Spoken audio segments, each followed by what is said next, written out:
A woman never belongs to you. It's just your turn. You lost your edge, she lost attraction for you. That's how it works. What'd you think she was gonna do? Tell you she cheated? Men cannot afford to get complacent in relationships. Get your fat ass off the couch, start lifting weights, and learn game. You're welcome. And now your man, Donovan Sharp. What's up, guys? It's your man, Donovan Sharp, and welcome to the 1203rd edition of TSR Live, your daily dose of toxic masculinity, misogyny, and small dick energy. It is Monday, November the 17th of 2025. It is good to have you in today. We are a little more than a week away from Thanksgiving, so very, very happy about that. Obviously, I'm going to have to break ranks from the gluten-free lifestyle that I have been living.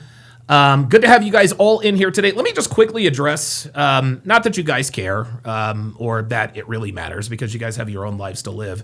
But a lot of guys have been asking, "Hey, Donovan, you haven't been live streaming. As much lately, on and off Patreon, blah blah blah blah blah." I'm just gonna keep it real with you guys. It's been busy. I've got two other businesses that I run, and I'm starting to allocate more of my time to those businesses because what I do now, this is no longer profitable. It isn't, and it's fine. Listen, man. This particular business had its run, and I'm not saying that I don't make any money on doing the Donovan Sharp thing. But I would probably say between 60 and 65% of the nest egg that I have set aside for me and Devin's retirement came from the Donovan Sharp empire, so to speak. But listen, the money, the profits have dried up, obviously, which is fine. It is what it is. Nothing lasts forever. And so, but I'm never going to stop doing this because I know that men need help. And I like talking to you guys. This is cathartic. It's therapeutic. I know a lot of you guys like to call in and mix it up. So I'm never going to stop doing this. But the reason why I have not allocated as much time to this is because it's just not as profitable anymore. And I'm not going to do something. I'm not going to spend an exorbitant amount of time on something that's just not profitable. And when I do something, I want to do it right. I don't want to just come on here and just be talking shit just to be getting stuff online. No, if something is not as profitable, then I've got to switch my attention to other things. Another reason why I have been noticeably absent lately is because we have family in town. We have, oh boy. It's definitely not a permanent situation. It's definitely it's not complicated because it's definitely not permanent. Everybody's going to be gone like the week after Thanksgiving, but we have family in town and we're trying to work out logistics, and we got other people coming. Olivia might actually come and spend Thanksgiving with us. And so we're trying to work on all that. But yeah, listen, my health is fine. I'm good. I'm probably working a little bit more, than I should. I'm probably working between 12 and 14 hours a day. But it is what it is. I've got to do what makes me, what is the most worth, my time. And, a lot of people sort of, stake a man's worth. Of course, you get the comments, you get the trolls. Oh, you're not relevant anymore, and people have run out of bad things to say about me, so they make fun of my analytics, right? Well, your analytics are, or you only have 111 people watching. Okay, yeah, it is. And listen, my channel's irrelevant. I'm not making money on YouTube anymore. It is what it is. It is what it is. I'm not tripping. It is, and like I said, guys, I've made all the money. I have all the toys. Devin has one car. Technically, one car is Devin's. The rest are mine, but I let her use the other ones. I've got all the cars. I've got all the toys. I live in a house that is obviously way too big for Devin and I.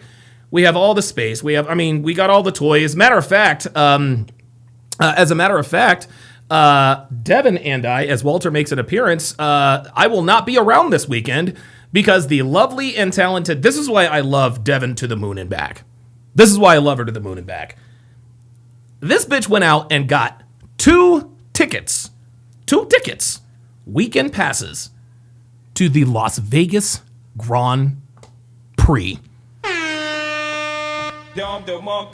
That is exactly right. Your boy is going to be in Las Vegas for the Las Vegas Grand Prix. Let me do another Don DeMarco. Love it. Love it. Love it, love it, love it, love it, love it. And so, listen, obviously, Devin and I we're big F1 fans. We have been since the first season of F1 Drive to Survive. It's something we love to do, sort of a bonding thing for us. And it was sort of a surprise.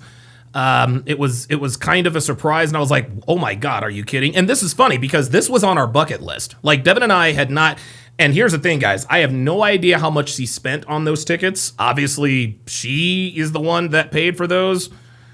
But this was on our bucket list. And for her to plan something like this, and for her to sort of treat me the way she's treated, this is why I call her my wife, man. This is why I call Devin my wife. This is why I call her my wife, man, because she's taken care of me.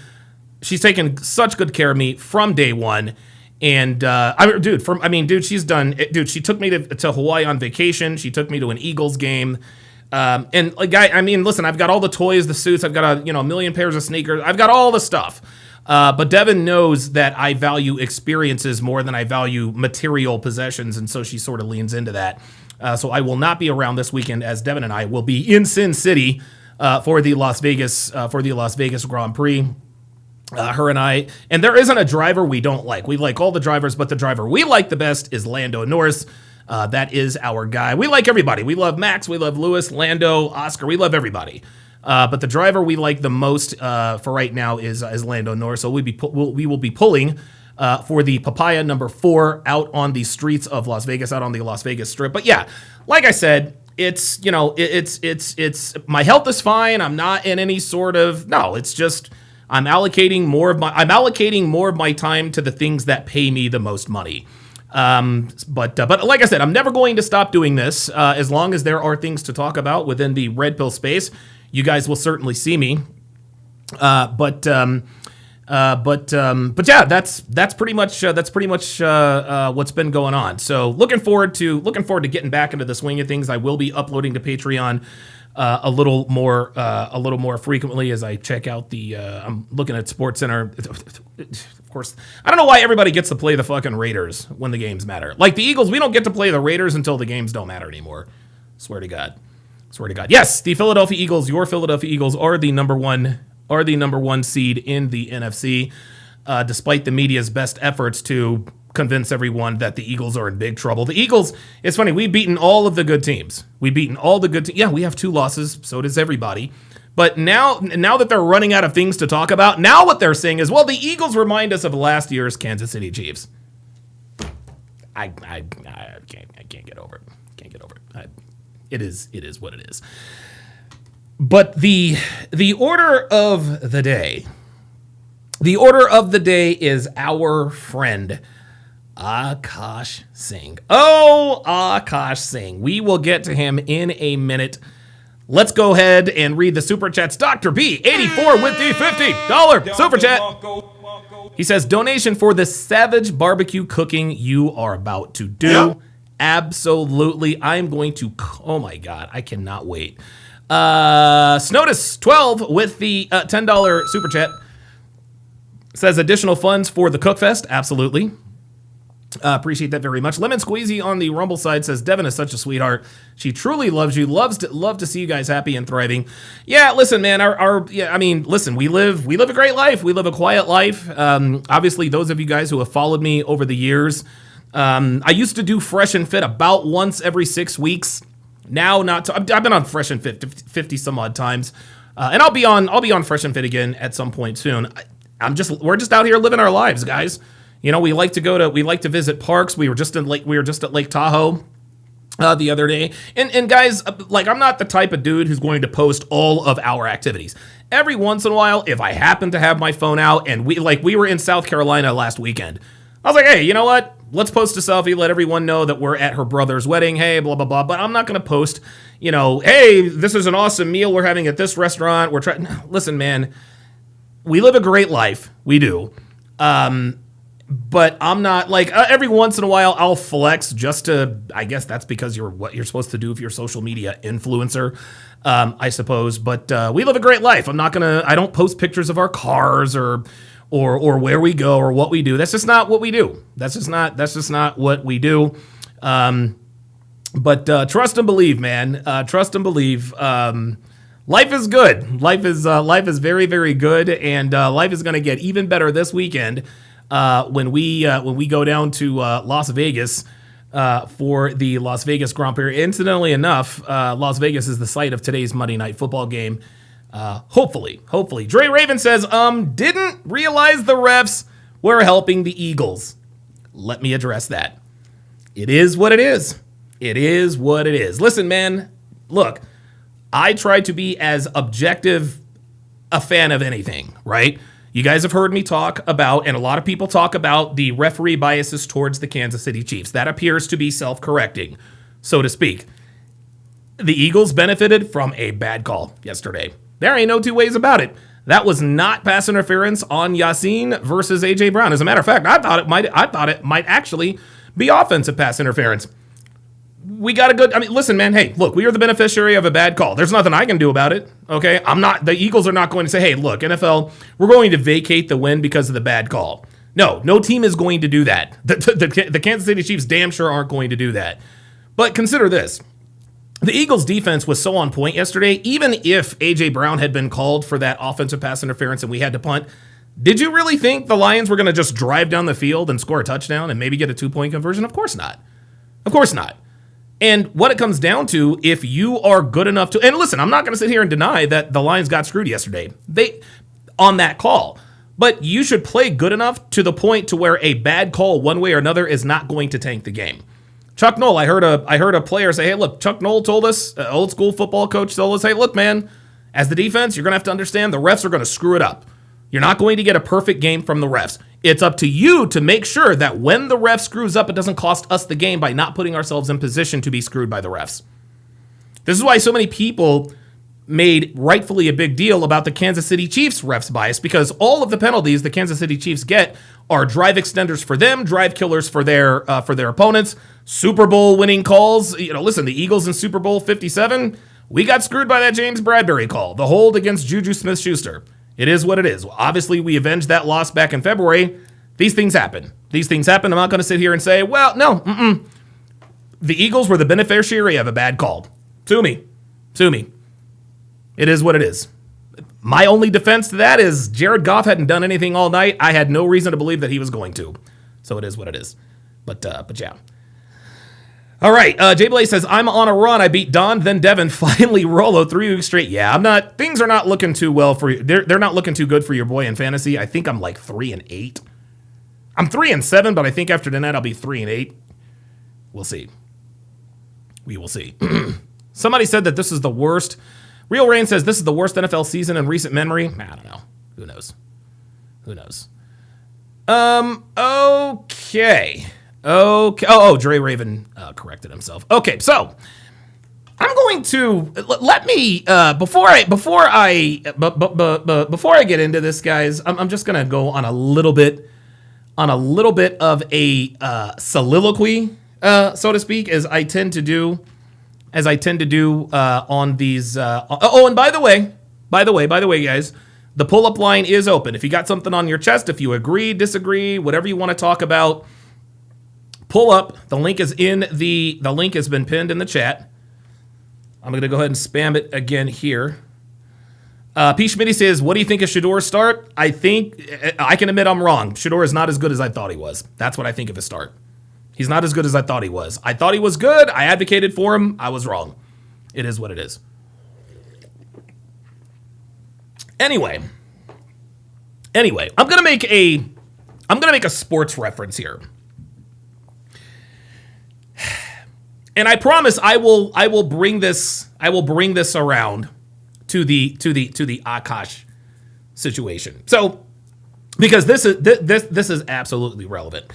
So years and years and years ago, the Los Angeles Lakers were faced with a decision. Shaquille O'Neal and the late, great Kobe Bryant were in sort of a feud, right? They couldn't play with each other. I think Kobe came out with a book. Phil Jackson came out with it. They just didn't like each other. Shaquille O'Neal didn't really take the game as seriously as Kobe wanted him to. Shaquille O'Neal is a victim of the curse of the gifted. Never really worked hard, right? If Shaquille O'Neal really applied himself, he probably could have won 6 to maybe 8 titles. But yeah, listen, he's got 4 first ballot Hall of Famer, one of the greatest players ever. Well, Kobe didn't like the fact that Shaq didn't really take the game as seriously as he did. And so the Lakers were faced with a choice. They said, okay, do we want to keep the older, aging, not serious Shaquille O'Neal, or do we want to go with the younger, more motivated Kobe Bryant? Well, they decided to go with Kobe Bryant. The Lakers were chastised for it. How could you? You traded away Kobe Bryant. He's one of the best players. Or you traded away or you let Shaquille O'Neal walk. He's one of the best players in the league. Work it out. Work it out. Shaquille O'Neal ends up with the Miami Heat, and he appeared to have won the divorce. Because the Miami Heat then, of course, promptly, with Pat Riley at the helm, Dwayne Wade, Mario Chalmers, that whole squad, they ended up winning the title back, I think, in 04, 05, somewhere around there. I can't remember exactly, right? So for a while, the Lakers sort of had to eat crow. They had to eat crow. Even Shaquille O'Neal, after he won the title in Miami, had that famous video, Kobe, how my ass tastes. How my ass tastes. Kobe, how... We all made fun of the... Shaquille O'Neal won the divorce. Well, Kobe Bryant ended up winning the divorce in the long run, proving that the Lakers made the correct decision to go with the younger, more motivated, more talented, more driven, more hungry Kobe Bryant. The Lakers ended up getting 2 more NBA titles. So in terms of who won the divorce or who didn't, okay, Shaq got a title without Kobe, but Kobe got 2 without Shaq. Kobe ended up winning the divorce. Now let's go to Tom Brady and Bill Belichick. We all asked, okay, who's more responsible for the Patriots dynasty? Is it Belichick or is it Brady? Well, the answer is yes. Sports fans know. The answer is yes. Brady wouldn't have done what he did without Belichick, and Belichick wouldn't have done what he done without Brady. But we all wanted to know. So, of course, Tom Brady leaves, immediately goes and wins a Super Bowl with the Tampa Bay Buccaneers. He won that divorce. That's not what this situation is about. This situation is closer to the Lakers and the Heat situation. And now I'm going to draw it back. For years and years, guys, guys like myself, Myron Gaines, Andrew Tate, Justin Waller, so we've been on these podcasts, and we kept telling these people, these bitches ain't shit. I'm trying to tell you. You guys think you know these bitches ain't shit, and they didn't like the way we delivered the message. They didn't like the way that, well, it's not what you say, it's how you say it, which, of course, is 100 complete and utter bullshit. Because Kevin Samuels proved that it wasn't what you said, or that it wasn't how you said it, it's actually what you said. Because Tommy Sotomayor, Kevin Samuels was Tommy Sotomayor in a suit. Let's not forget that. Listen, we can all pay homage to the late, great Kevin Samuels, but let's not sit here and pretend that he didn't get a lot of his material and a lot of his mindset from Tommy Sotomayor. A lot of people like to crack on Tommy about, well, he's always talking about Kevin took this from him. That's fine. But he's right. People used to tell Tommy they didn't like him because of the way he said it. Well, guess what? There was another reincarnation of Tommy Sotomayor, but this time it was Kevin Samuels. And surprise, surprise, these bitches still didn't like him. Yes. Oh, yes. Let the countdown begin. These bitches still didn't like it, which proved it wasn't how he said it. It was what he said. Well, Myron Gaines, a few years ago, was on the Flagrant 2 podcast featuring Andrew Schultz, whom I don't like, and of course there's Akaash, who I really don't like. And you guys know me.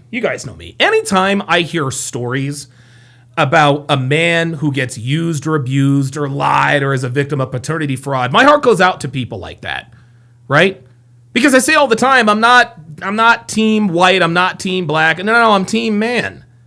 At the end of the day, I used to think we are all on the same team because we're team man. No, today, that is not true. I don't give a fuck. No, fuck that. Fuck that noise. You guys know how Coach Greg Adams is now on his villain arc. I'm not saying that I'm on my villain arc. But I'm jumping off of this, hey, we're all men, we need to stick together. No, fuck that. I ain't sticking together with no goddamn body. I don't give a fuck. We all told Destiny years and years ago what was going to happen with Melina, and then it happened. I felt not 1 ounce of pity for Destiny. You want to know why? Because Destiny speaks out against us. I'm not going to feel sorry for a man who talks all this shit about me, Myron, and everybody else who tries to spread the truth about dealing with modern women. So when they end up getting got, I'm not going to be the one, well, let's not. And guys, here's the thing. I was actually on that. Hey, let's lay off of Destiny. He's going through a hard time. Listen, I'm retracting that statement. Fuck Destiny and fuck Akaash and fuck any man who speaks out against us. Fuck them and fuck you too. I'm happy that Destiny got cheated on by Melina. And I will be happy when Akaash gets cheated on by his whore of a wife. Because it's one thing for a woman to come out and talk shit about us. We expect them to do that because they're women, right? Like we're giving up the game. Like we get it. The jig is up. We're giving up the game. You know, women don't want their secrets out. We understand. But when you have men who team up with women and crack on guys like us, they call us names and call us corny and do it with such bravado and such confidence. And then to see them fall on their face, I'm going to be human. I'm not going to sit here and say, nope. When Akaash's wife cheats on him, I'm going to point and fucking laugh at this idiot. I'm going to point, I'm going to laugh, and I'm going to make fun of him. I don't give a fuck. Donovan, that's not the right thing to do. Maybe not. Don't give a fuck. Don't give a fuck. Because at the end of the day, guys, I'm sick and tired of men talking shit about our community. I'm done. And oh, by the way, has anyone heard from Hafiz lately? You remember Hafiz? Hafiz went on this little world tour against the red pill. Come to find out, not only was Hafiz likely a virgin, this man abandoned his family's religion for his wife. Hafiz's relationship is going to be in major, major trouble. And chances are we probably won't know about it. Why? Because he doesn't want people telling him, I told you so. Even with the case of Destiny, Destiny still doubled down. Melina left this man for a dude who wears a dress, and he still talks shit about the red pill. Now, Myron says he gets along with Destiny. I don't know if he's friends with him or likes him or not. I'm sorry. I don't know how or why he doesn't. Maybe it's because, I don't know, maybe Stephen Bonnell, aka Destiny, deals with Myron in good faith. Right? Maybe he deals with Myron in good faith. No, fuck that dude. Fuck that dude. Fuck him, the men and the women that have anything to do with him. I don't give a shit. Fuck him. And the next time Destiny has a fucked up relationship, I'm going to point and laugh at his dumb ass too. Because he fucking deserves it. Just like this fucking guy. And you're about to find out why. So what we're going to do first, we're going to watch several videos. We're going to watch several videos here. We're going to watch several videos. The first video we're going to watch is Akaash. And we're going to watch this video again.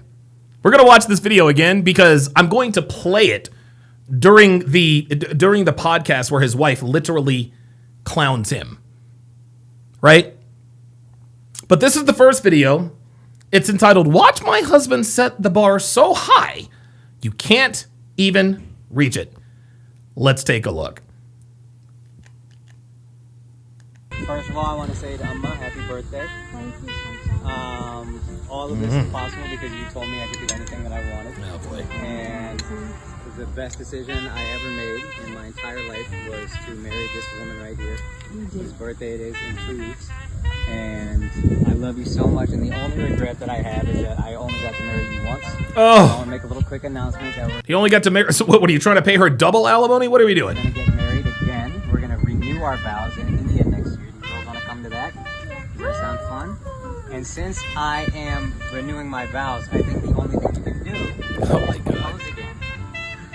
Oh my god. Yasleen, Jasleen Singh, will you be Her name is Jasleen. Oh boy. Jasleen Singh forever again?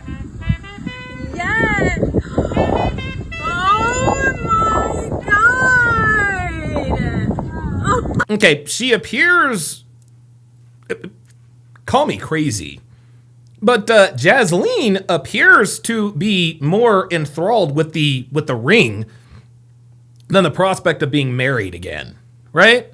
She's not even looking at Akaash. She's like, oh my god!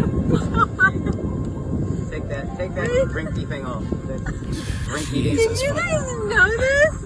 Yes! Oh my god! How big is this? Look at this. How big is this? Not, baby, I love you, and I'm so glad we get to declare our love for each other.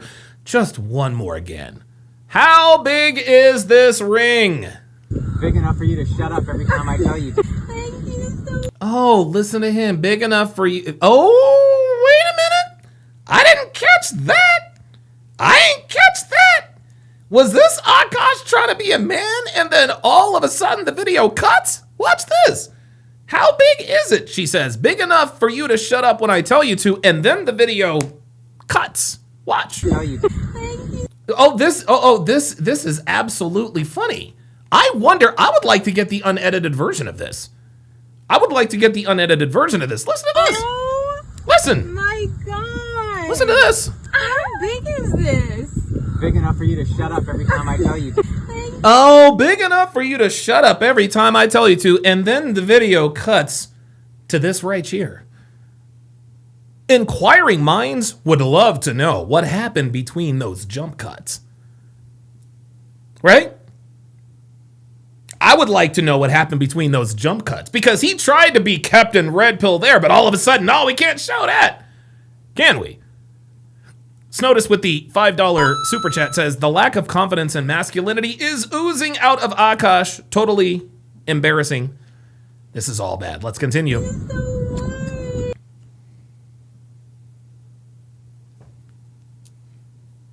I'm sorry. Did this man just try to kiss? I'm sorry. Did this man just get the cheek when he tried to kiss the woman he is going to marry again and gave her a ring the size, apparently, of a tennis ball? Did that really just happen? Oh, no. This is oh boy. Oh no. This is, guys, I did not catch this the first time. This is all bad. Watch this. Oh my God, big enough for you to shut up when I tell you to. Look at this. Look at her. She's like, oh, how cute. Now watch. Look at this. Look at this. He goes in for the kiss. Oh boy. Oh no. Oh, Akaash. Oh, we got problems. Akaash. We got problems. Oh my God. Sound the this is bad. Oh my God. Now watch this. Watch this.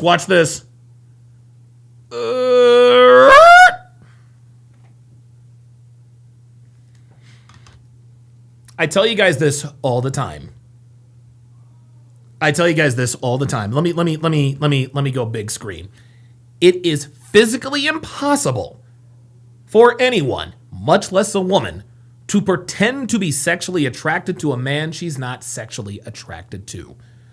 This woman has not 1 ounce of sexual attraction for this man. I guarantee it.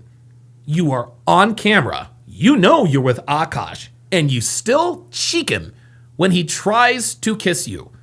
And I promise you guys, this happened subconsciously. She wasn't even thinking about it. I promise you, when she goes online and she sees all this stuff, she's probably thinking, I don't even remember doing that. Of course you don't remember doing it. That's your firmware. That's your firmware carrying out your objective. Your firmware is like, okay, we're going to hug. Uh-oh, he's coming in for a kiss. We don't really like this man, so let me turn my head. Guys, when a woman does this to you, she does not like you. I don't even think she doesn't even like this dude. She does not even love this dude. The Level Up man says, this is like watching a bad reveal on Love is Blind. You are not kidding me. Oh my God. Oh my God. Oh my God. Oh my God. This man should be embarrassed. This man should be absolutely embarrassed. Hi. Yay. Let's continue. Oh, wait a minute. Sorry. Let me. I love you so much. Hang on. Sorry, y'all. What do you say? This is so cool. God, it looks so good. Look at this. Look at this. You peed on Courtney Musley. Unbelievable, dude. You were sitting in her lap and then you peed on her. Ay. Oh boy. Oh boy. Houston, we have a problem. Dr. B84 with the $10 super chat says Akaash 1000% eats the booty. Yep. Oh, absolutely. Oh, dude, you know Akaash eats ass. Oh, you know. Matter of fact, hold up. Let's put it on the poll. Let's start a poll. Hold on a second. Has Akaash eaten Jaslene's ass? This is a yes or no question. Of course he's licked this girl's dirty asshole. You kidding me? Look, dude, look how she treated him. Look how she treated him. Wow. Now, let's do this. There was somebody in my Discord. This was somebody in my Discord who asked me, "Whoa, what's your problem with Akaash?" Right? The guy infiltrated our Discord, blah, blah, blah, blah, blah. Whatever. My problem with Akaash is that he's a monkey simp. He's a monkey simp who got all big and bad and bold, on Fresh and Fit when they were on the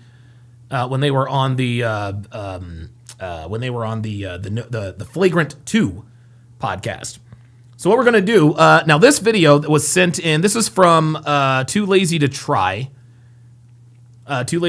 This is obviously going to be fair use. I'm gonna speed this up a little bit, and of course I'll have the graphics running up it so that we don't, so we can steer clear of the copyright. But the title of this is Wannabe Alpha Male Exposes Simp Comedian. Obviously, this was a thinly veiled threat at Myron Gaines. Myron obviously, he's going to catch a bunch of heat. This is exactly what happens when you tell the truth, is people like to call you all kinds of names. But let's watch this dude's reaction. Preference is not my women. Now, I thought it was I'm not dating my women, period, which is the corniest human being outside of a criminal to me, period. Yeah, look. And look at this guy's body language. Oh, it's corny. Ay. Bad Rasta with the $10 super chat says, I gotta ask, who's got it worse? Akaash Singh, Travis Hunter, or Stephen Curry? Yep. That is your answer. The answer is yes. They all have it bad. And guys, I want to make something very, very clear to you. This is why this entire situation is bad. It doesn't matter how much you accomplish as a man. You could be a titan of the industry. You could be Jeff fucking Bezos. You could be a trillionaire, billionaire, millionaire. Does not matter. Nothing tanks your reputation as a man quicker than getting with a woman who's out of pocket, who embarrasses you. Will Smith is one of the most accomplished actors in Hollywood history, yet his legacy will be the way Jada Pinkett humiliated him, both on and off the screen. Think about what Jada Pinkett has done to Will Smith's career and legacy. Nobody wants to talk about I Am Legend. Nobody wants to talk about the Fresh Prince of Bel-Air. No one wants to talk about his near $400 million net worth. Nope. All anyone wants to talk about is, man, Will Smith had it good, but shit. Jada did him wrong, man. First it was Tupac, then it was August Alsina. Stephen Curry, the greatest shooter in the history of the world, greatest shooter I've ever seen, right? And he is on his way to being Will Smith because Ayesha Curry can't stop telling everyone that she didn't want to be married to Stephen Curry. Akaash, I didn't even know he was a comedian. I guess that's how him and this guy, Schultz, ended up meeting, right? This guy is going to lose respect from both men and women because of what his wife is saying or has said. Let's continue. It's just, those are your roots. Those women are reflected in your roots. Like, Akaash is the extreme. Like, Akaash only dates brown. Oh, okay. Akaash has been with one girl in his life who is his wife. That's my wife. Oh my God.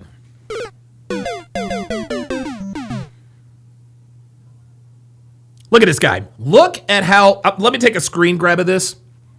He's only been with one woman. That's my wife.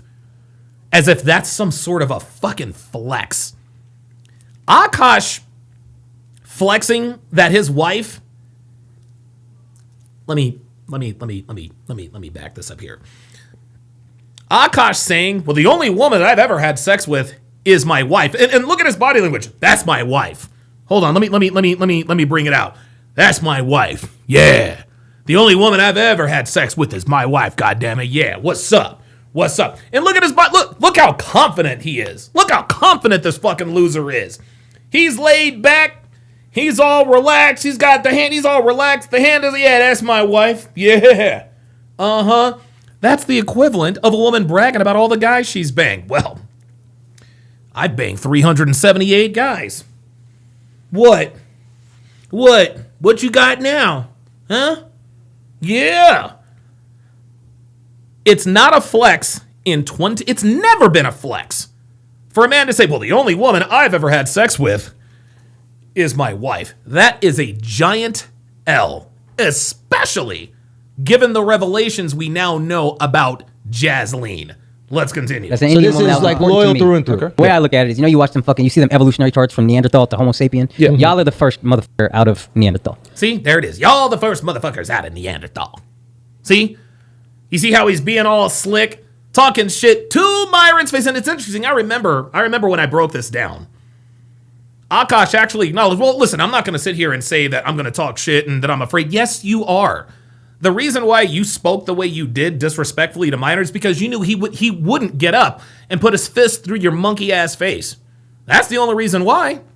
You don't have the respect. You don't have the respect of Andrew, Myron, or Fresh, and now it appears you don't even have the respect of your woman. Ay, ay, ay, ay, ay. But grow with your audience. Mature with your audience. Yeah, grow with your audience, mature with your audience. And I think Fresh and Fit had like 200,000 subscribers at this point. Now they're well over 1 million. Yeah, I think they've grown a little bit. Person in the relationship, whoever cares less has the leverage, and we want the guy to always care less. That's We want the man to wild. always That's have the leverage. childish as fuck. And you bro. guys, Childish as fuck. Listen to him. Look at the confidence he has. you guys might not like hearing is that. childish. But we truly feel. I'm not. that These you aren't have new beliefs, bro. You're not telling me some shit none of us have ever heard. We all heard this. I mean, I'm married. Akaash is married. Mark is married, right? Yeah. Like, it's possible. Now, granted, we It's possible, Andrew, but it's not likely. might call you in 10 years and be like, y'all were fucking right. You know what I'm saying? Ah, did you hear that? You might call us in 10 years and be like, yeah, y'all were fucking right. Guess what, Andrew? It took less than 10 years. Let's rewind that. And it's funny, Akaash isn't laughing because his ass is still a blue pill. Just watch this. Right? Like, it's possible. Now, Listen. granted, we might call you in 10 years and be like, y'all were fucking right. You know what I'm saying? Oh, y'all were fucking right. Oh, there's a little crimson capsule glimpse there. There's a little crimson capsule glimpse there, right? Akaash is the only person not laughing. Guess what, Andrew? It didn't take 10 years for us to get to this point. It only took a couple. All right, so 3 years ago, Fresh and Fit went on Flagrant, and Schultz and the whole crew, 3 years. especially Akaash, called them out for some of their controversial takes and how they run their show, which obviously started a beef that reignites every now and then. Yep. And it just did recently because Myron discovered Akaash's wife is trying to be an influencer and has her own podcast, which Myron's been having a field day with because she's the exact kind of girl they warn guys about, and she constantly humiliates Akaash on social media. Oh, hold up. I didn't see this. Hold up. Let me see this. Oh, look at this. Look at Akaash. Look at Akaash. Look at Akaash, my man out here getting triggered by jokes. How ironic. Well, don't worry about me, Myron. I got no issue putting a bitch in her... putting a bitch in her place. Really? You have no issue? And it's funny. Isn't it funny how these guys talk all this shit about the red pill, about how we're Neanderthals, yet when they try to flex like us. I know how to put a bitch in your place. Really? Like, right here? Let's watch this again. You know how to put a bitch in her place, huh? You guys know this? Yes. Listen. Oh. Listen. My God. You know how to put a bitch in her place, huh? What happened here? God. How big is this? Listen. Big enough for you to shut up every time I tell you to. Big enough for you to shut up every time I tell you to. Instant jump cut. Instant jump cut. But I'm supposed to believe you know how to put a bitch in her place? Nah. Stop the cap. No, nope. Sorry, Jeet. Yeah, I said it. Sorry, Srinivas. Sorry, Gupta. Sorry, bruh. Nope. This bitch targeted you. You happen to speak with an American accent. You happen to wear deodorant. And you happen to have more fans and money than the average man. That's why this woman married you. That's it. She didn't marry you because she loved you. She married you because, well, she wanted your money. Let's continue.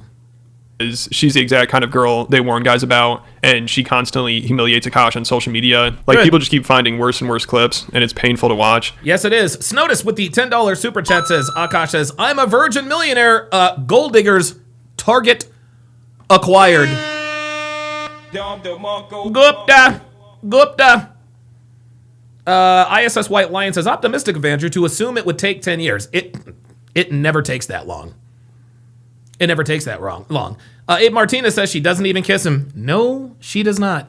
I mean, this girl, she's up there with Jada Pinkett Smith, which she'd probably take as a compliment. That's how wild she is. So I just wanted to warn people before I get into this. The cringe is almost unbearable. Like, every guy watching this is going to die inside a little. So Akaash's wife, I think she's 10 years younger than him, and she's trying to be an influencer, so she doesn't make any money, but she spends his money like crazy. Most of her videos are like shopping vlogs and vacations. And when she was asked if they split finances, she said, his money's our money and my money is my money, which Akaash sounds really stressed out about. Like, she had him on their podcast, and he started flipping out about how she basically won't do anything except spend his money. For those of you who are new here, hi, my name is Justine. I'm a stay-at-home wife, but I don't cook or clean because I don't feel like it. And I don't cook or clean because I don't feel like it. But hold on. Wait a minute. You know what? Actually, you know what? Hold up. I'm just gonna make some markers here. I'm gonna make some markers here. Just always have the leverage. Just give me a second. Fuck, and you guys childish as fuck. Oh, and I like hearing that. Childish. But we truly feel. I'm not. These aren't new beliefs, bro. You're not telling me some shit none of us have ever heard. We all heard this. I mean, I'm married. Akaash is married. Mark is married, right? Like, it's possible. Now, granted, we might call you in 10 years and be like, y'all were fucking right. You know what I'm saying? All right, so 3 years ago, Fresh and Fit went on Flagrant, and Schultz and the whole crew, especially Akaash, called them out for some of their controversial takes and how they run their show, which obviously started a beef that reignites every now and then, and it just did recently because Myron discovered Akaash's wife. And why does Andrew Schultz look like a fucking 1940s white boy gangster? Like, I don't understand. Like, why does this guy look like he's about to get shot up with a Tommy gun in 1940s Chicago? I don't know. Is trying to be an influencer and has her own podcast. There we go. I got no issue putting a bitch in her place, Akaash says. No issue at all. So let me just, I'm just gonna, like I said, I'm just gonna make these markers. I'm just gonna make these markers just to make sure we keep these receipts. Just so we can keep these receipts. And it's funny, I'll bet you Akaash is dead fucking silent now. I'll bet you this dumb dude, I'll bet you this dumb G-ass nigga ain't saying shit now, is he? Oops, sorry about that. Which Myron's been having a field day. Dr. B84 with the $10 super chat says he is eating these words now. Yes, he is. With because she's the exact kind of girl they warn guys about, and she constantly humiliates Akaash on social media. Like, people just keep finding worse and worse clips, and it's painful to watch. I mean, this girl, she's up there with Jada Pinkett Smith, which she'd probably take as a compliment. That's how wild she is. So I just wanted to warn people before I get into this. The cringe is almost unbearable. Like, every guy watching this is going to die inside a little. So Akaash's... We're not going to die inside a little. Like somebody said in the chat, Real Rain says, oh, we didn't die. We lit up like the 4th of July. Yep. Yes, we did. Because again, guys, time after time after time, we tell these dudes what's going to happen. We told Destiny what was going to happen, and it happened. Okay? On podcasts, Myron looked at Melina and said, listen, man, like, you don't love Destiny. You don't love Destiny because of his personality. You love Destiny. You love Destiny because you saw a come up. You used his celebrity, his status, and his clout to get to where you are now. No one would know who Melina was if not for Destiny. Just like no one would know who this whore Jasleen is if not for Akaash. Now we all know who she is. Wife, I think she's 10 years younger than him, and she's trying to be an influencer, so she doesn't make any money, but she spends his money like crazy. Most of her videos are like shopping vlogs and vacations, and when she was asked if they split finances, she said, his money's our money, and my money is my money, which Akaash sounds really stressed out about. Like, she had on their podcast, and he started flipping out about how she basically won't do anything except spend his money. For those of you who are new here, hi, my name is Jasleen. I'm a stay-at-home wife, but I don't cook or clean because I don't feel like it. And my husband is a full-time stand-up comedian, and he buys me lots of nice things. When I say I'm tired, she can't just let me be tired. I travel, I work, and I'm very blessed to do what I do. But when I tell my wife I'm tired, I want her to say, I'm sorry, baby. I understand. That must be exhausting, buying me all these. Oh, whoa, wait a minute, Akaash. Hold up. Hang on a second. I'm sorry. Didn't you say you had no problem putting a bitch in her place? Hold up. Let me just put this back up on the screen in case we forgot.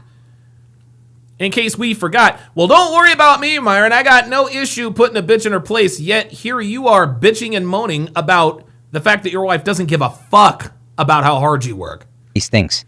Instead, she goes, and that's her laughing in the background. So am I. And if I dare open my mouth to go, what the f did you do that made you tired?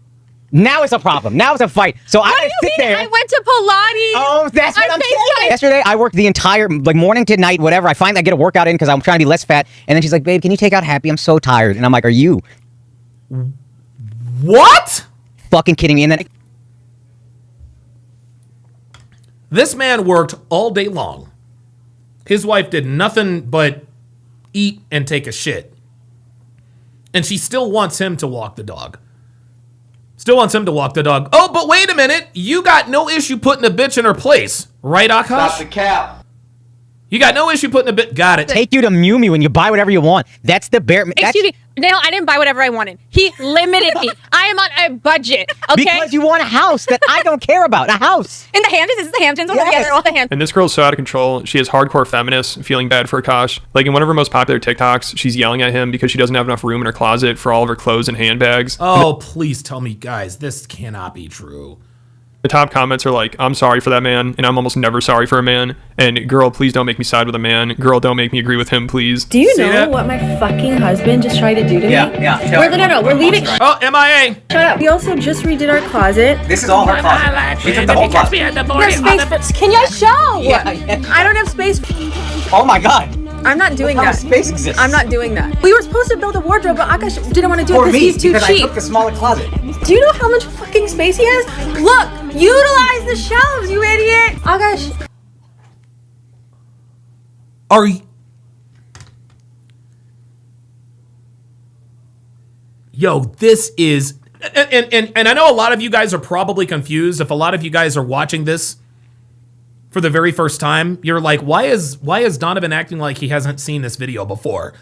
Because I haven't seen this video before. You guys know as well as I do. A lot of you, and in case you guys haven't followed me or watched me, whatever the case may be, when I react to these videos, most of the time I don't watch them. I watch them, the first time I watch them is the first time I see them is on here with you guys. The first time I see them is on here with you guys. I knew it was bad. I didn't know it was that bad. And now I'm going to open up the chat for anyone who wants to chime in. Again, if you have something on your chest, pull up, hashtag pull up. The pull up line is open, as you guys can see in the top, on the top right-hand corner. Let's continue. For real, I like my clothes spread out. Then, but like, no. I don't want them all in the same rack. So it's really bad. And this is crazy. She called him an idiot. Shaughnessby says, wow, she has absolutely no respect for him whatsoever. This relationship is already doomed. Yep.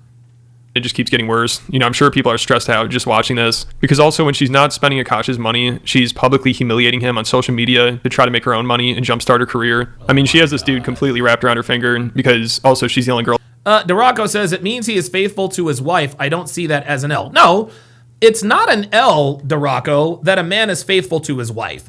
It's an L when a man is faithful to a wife like this. What the fuck are you doing being faithful to a whore who doesn't cook or clean?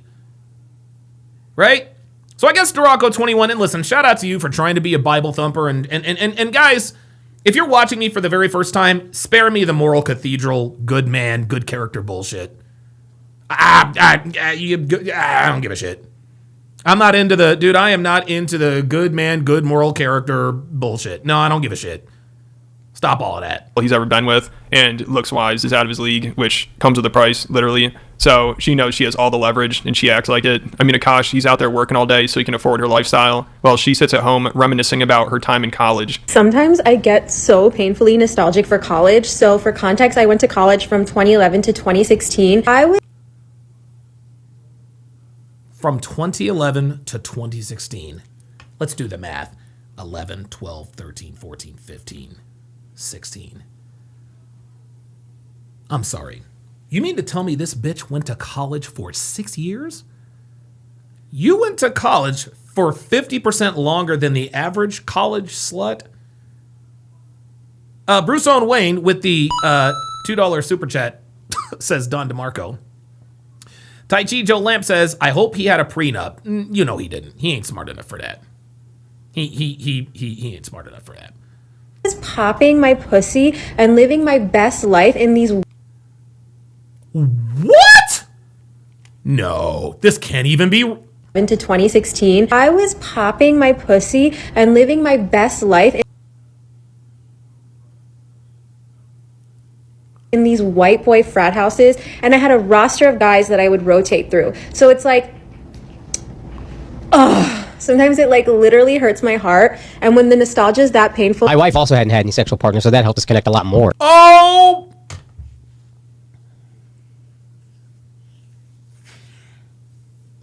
Yo, this.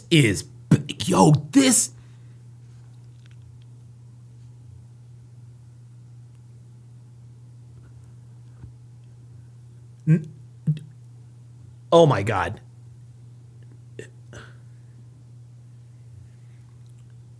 Yo, this is really bad. Because she's not even sugarcoating it. She's not even trying to sugarcoat it. Normally when women talk about their wild college days or their wild hoe days, they sugarcoat it. Well, back when I was in college from 2011 to 2016, yeah, you know, I had some fun. I hung out with frat guys. No, this bitch said, popping my pussy. And her loins ache with nostalgia. Number one. Number two, Akaash fell for it. He says my wife hadn't had any sexual partners. Let me ask you this. Do you believe her? Yeah, there we go. There you go. Listen to this. This is insane. Nostalgia is that painful. My wife also hadn't had any sexual partners, so that helped us connect a lot more. Let me ask you this. Do you believe her? So someone needs to take her. Do you believe her? Dude, I cannot believe that this woman literally just got... This woman got on camera. She got on camera. It would, not that it would be any, oh my God, dude, I can't even comprehend this. Not that it would be any worse if she were married to a nobody. If she were married to, you know, Akaash Srinivas or some shit like that nobody knew about. No, this woman is married to someone who has a level of celebrity. People know who your husband is, yet you are on video talking about how you popped your pussy and about how you had a stable of white boys running through you and about how you long for those days and that the nostalgia. And then in the very next clip, well, my wife didn't have any sexual partners, so that helped us connect even more. He bought the lie. Well, she sits at home reminiscing about her time in college. Jesus. Sometimes I get so painfully nostalgic for college. So for context, I went to college from 2011 to 2016. I was popping my pussy and living my best life in these white boy frat houses. And I had a roster of guys that I would rotate through. So it's like, Sometimes it like literally hurts my heart. And when the nostalgia is that painful. My wife also hadn't had any sexual partners, so that helped us connect a lot more. Let me ask you this: do you believe her? So someone needs to take her phone away. I mean, that was brutal. I almost feel bad for Akaash, but he's probably just like, hey, at least she's doing something other than spending my money. And obviously, no, I don't feel bad for Akaash. I don't feel bad for Akaash. And guys, normally I would feel bad for men who are going through what Akaash is going through. I don't feel bad for Akaash because of the way he treated Myron and Fresh. Yes, that is absolutely correct. I have absolutely no sympathy for men who speak out against other men telling the truth. And to do it as pompously and as disrespectfully as Akaash did, I'm glad. And again, maybe this is a character flaw of mine, but I want to make this crystal fucking clear. I am happy this is happening. I'm glad this is happening to Akaash. I'm glad this is happening. I'm glad that his wife lied to him. I'm glad that she was a whore in college. And I'm glad that he is humiliated. Because no one can teach you these lessons. No, my guy, these are lessons you have to learn. And Akaash is learning this lesson the fucking hard way. The harder you deny what we teach, the less sympathy you're going to get from us. This bitch literally said, pop in my pussy. Unbelievable. Tai Chi Joe Lamp with a $2 super chat says, Tyrone and Chad blasted her, gave it to her 2 ways. Absolutely. Snotus with the $5 super chat says, I waited for that reaction from you. That is crazy. Ay. Snotus with another $2 super chat says, train. You better believe it. H.MPEG with a $1 Rumble rant says, he married a slut. Saber89 with the $5 Rumble rant says, glad to see you back. Just want to say thank you thank you again, because you men in this space got me getting my health right. 376 pounds down to now 329. That's what's up. Bro, that's 54. That's 40. That's 48 pounds, man. Damn, good job. Good job, man. Lemon Squeezy says, I know you don't believe in karma, Don, but no, this isn't karma. No, this isn't karma. This is cause and effect. This is simply cause and effect. Akaash didn't marry. See, the thing is he married this slut before he went out against the red pill. This isn't karma. There's no such thing as karma. This is cause and effect. Right? The cause was you were blind to your woman's lies. We tried to tell you what was going to happen. You ignored it, and it happened to you. That's not karma. That's cause and effect.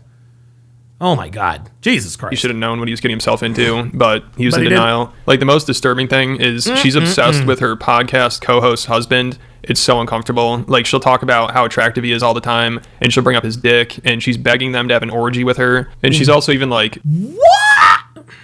There's no way this is.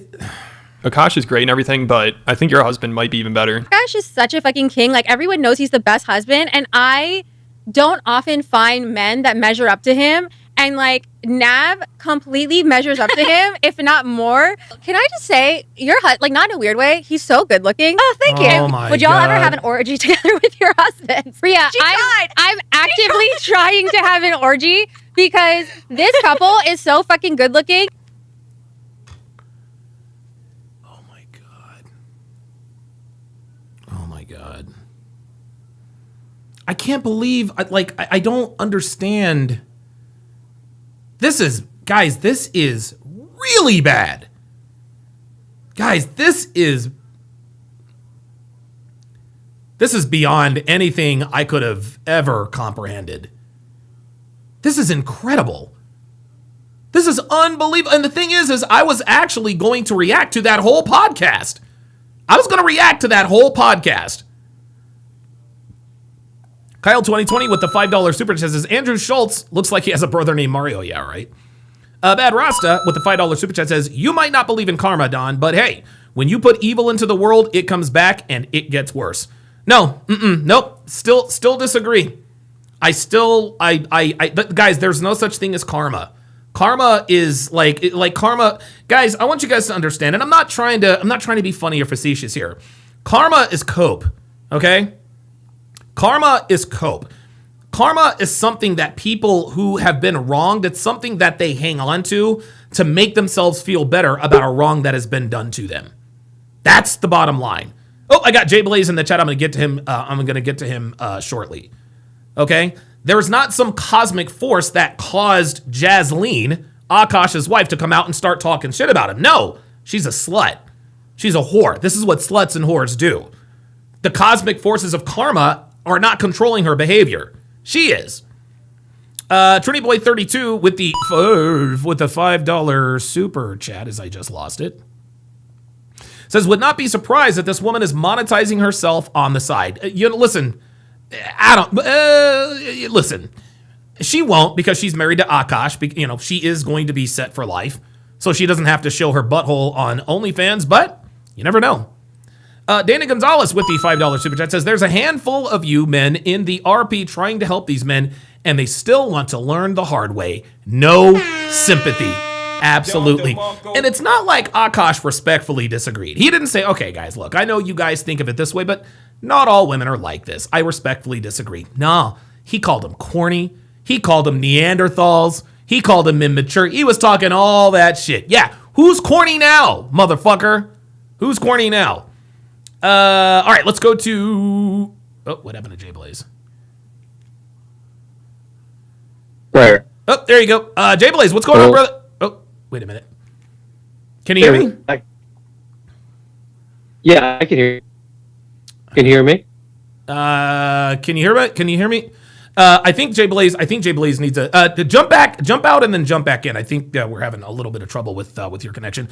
Real Rain, pardon me, 89 with the $5 super chat says, no matter what country a woman is from, Western feminism breaks every tradition. Yep. Absolutely. All right, let me see if I can add Blaze again.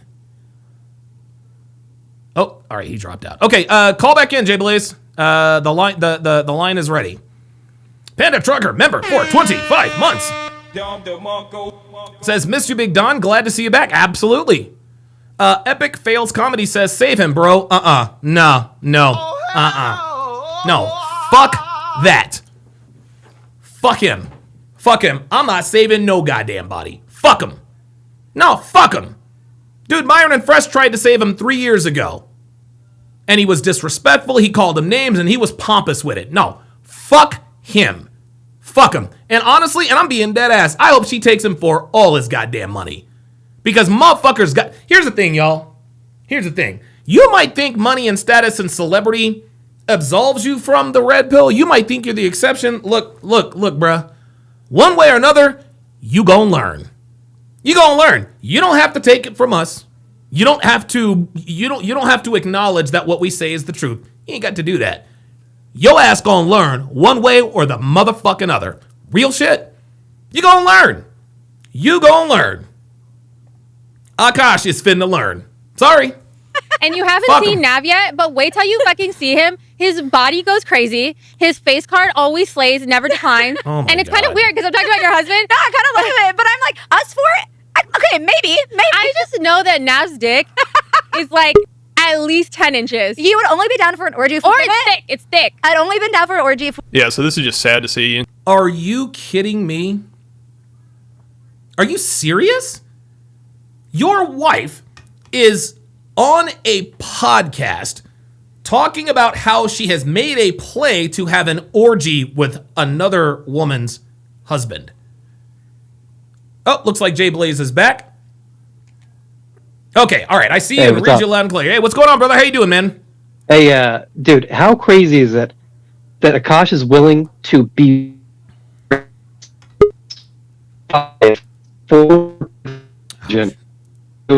life? Oh, man. Say that one more time, Jay Blaze. How crazy is it that Akaash is going to rate a 6'5" former be rated his own life? Damn. How loud is that? Yeah, Jay Blaze. Let me go to Phoenix Light Games. PLG, what's going on, brother? How you doing, man? I'm doing good. I got the fresh cut. Yeah, I was gonna say you got the fresh cut going on. What's up, brother? How you doing, man? This is a dumpster fire to the max. Bruh. This is like Dana Gonzalez said, man. I feel no sympathy for Akash, man, because like none. They were there, like Myron and Fresh. They tried to warn him. They tried to warn him. Yes, they did. They told him the skills. They told him the methods and what he needed to do in order to properly vet vet the woman he was with and everything like that. But just like Destiny, just like all these guys who we try to tell them when to happen. And again, Myron is vindicated once again. I don't understand why. It's like they want to prove It's like I think these guys are just so upset. Oh, you know what? Actually, you know what it is? I think Akaash thinks. I think Akaash has the same. I think he had the same feeling as Hafiz when he debated Pearl on Tainment and everything like that. The reason why Hafiz despises the red pill is because he thinks that since he got his wife without using the red pill, he thinks that the red pill is bullshit and he never really needed it. But I'm glad that I'm surprised nobody figured this out yet. This situation is the same thing as Akaash. Hafiz lost his virginity to his wife. And lost his virginity to his wife, the same thing. So is it any surprise that they're both going through the same thing? Like all the evidence is like, but these dudes keep proving Myron right, and they hate that they keep proving him right. I don't understand. This is hilarious, and this is disgusting. This is deplorable. But bro, I have no sympathy for this dude, man. No, me neither. And if he had respectfully disagreed, I might have been even. I don't know if you had been following me back then. There's another guy who I happen to like. His name is David West, right? David West, good Christian dude. I think he lives in Oregon. And him and his wife, Cassie, used to do like anti-red pill videos. She used to talk about, well, you need to check her and da-da-da-da-da. And they would talk shit about the red pill. Come to find out that not only was Cassie a single mother who had married David West, David West was a virgin when he married Cassie. We haven't seen or heard from David West since. And you want to know why? I think it's because of Cassie. Cassie knew and understood. She's like, whoa, wait a minute. We can't be putting our shit out here in the streets because people are going to start doing some research. And we did. We went all the way down Cassie's her Instagram before she got married. She was partying. She was out all the time. We even saw when she was getting pregnant. She even fucked niggas, bruh. The bitch fucked niggas. I'll give you the last word, man. Yeah, man. Dude, it's gonna get worse and worse because, And I said in the chat, but I think you said something that was very surprising. You said that she took longer. She attended college for 6 years. We did the math, 2011 to 2016. Yeah, 6 years. Yeah. Yeah. One of the reasons why I think she prioritized staying in college because she enjoyed riding a car carousel for that long. She didn't want it to end. And that's one of the reasons why she was there longer than the average person. There you go. And one more. Two more things. Okay. Yes, that was me earlier in the chat. A hard archive. Okay, I just wanted to make sure. I didn't want anybody. Yeah. I know. You have PTT, post-traumatic troll disorder. Troll disorder, right? And what was the one more thing? Oh yes. Two more things. Yes, I did add a Sovereign Citizens playlist to the to the channel, and I think you should put I think it's pretty fair that you should put a poll in the chat, guys. Who do you think is more feral, given all the evidence that we have, Melina or Akaash's wife? Oh wow! Holy moly, Melina or Jasleen? That's actually very good. Before I let you go here, PLG. We did put a poll in the chat. Says, has Akaash eaten Jasleen's ass? 14% said, 86% said yes, and 14% were wrong. So that's where it splits. Oh god, dude, guys, we already know in the bedroom, Jasleen is the man. Straight up. Come on, man. Given what we've seen, come on, that's ridiculous. But yes, I think you should put out a poll, Melina or Akaash. Okay. I will do that right now. Phoenix Light Games, thanks for coming on. Let me give him a Don DeMarco. And subscribe to that channel. Subscribe to that channel, Darkside. With the Darkside has gifted one Donovan Sharp membership. At Johnny Green. At Johnny Green to welcome him to the TSR family as is customary. Of all first-time channel members, let us do a chat-wide age and location check. The reason we do this is to create communities of like-minded people. We all know that not many people think the way we do. So if you are in this chat, obviously you think like we do. You never know. Someone in the chat could live in your city. They could live in your neighborhood. They could live in your block. They could live in your street. On your street, they could live in your building. Example 48/Reno, that would be your boy. Hashtag where you at? Let's get into it. Okay, let's go back to the pull-up line. Let's pull up, looks like a Carl Bennington. Carl, what's up, brother? How you doing, man? How you doing, Donovan? I'm doing good, man. How about yourself? Pretty good. I was just wondering, how come you don't like sluts? You don't like porn stars? How come I don't like sluts? Yeah. I mean, I used to bang sluts. I mean, I used to like sluts, but not so much anymore. You know, the red pill used to be about never, talking down on women. Now that's what all you guys do now. In the rule of game, you're not supposed to judge women. And I'm the second best in the game. Even I know that. Okay, well, good for you. Yeah, and I was wondering, what happened to the old Donovan? I used to like your old stuff, like how you used to run game and stuff and break the videos down. I miss the old Donovan. Yeah, what happened to him? Yeah, well, what happened to him is the old Donovan grew up, man. You can't be running around banging sluts for forever. At some point, banging sluts gets old. And yeah, there was a time I used to not really like sluts, but there was a time I used to run around and bang sluts and this and that and a third. But dude, I'm 48 years old. I'm not going to be running around and banging sluts and talking about 5 signs she's a slut till I'm 60. That's just not how it works. You got to grow up at some point. Oh, I was going to say, what do you think about girls getting on their knees for marriage and stuff? Because women are the ones who want the marriage, right? I thought to myself, why would a man ever get on his knees for a woman? Well, I always tell men, never get on one knee for a woman who won't get on 2 knees for you. So the answer to that question is no, I don't believe that women should get on their knee to propose. However, what they should do, as far as the equivalent, if you want a man to propose to you, don't get on one knee, act like a wife. If you really want a man to propose to you, act like a wife. If you want the role of the wife, you have to audition for the part, and that will compel a man to get on his knees.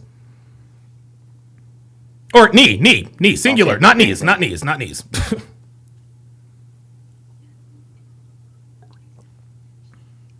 You there?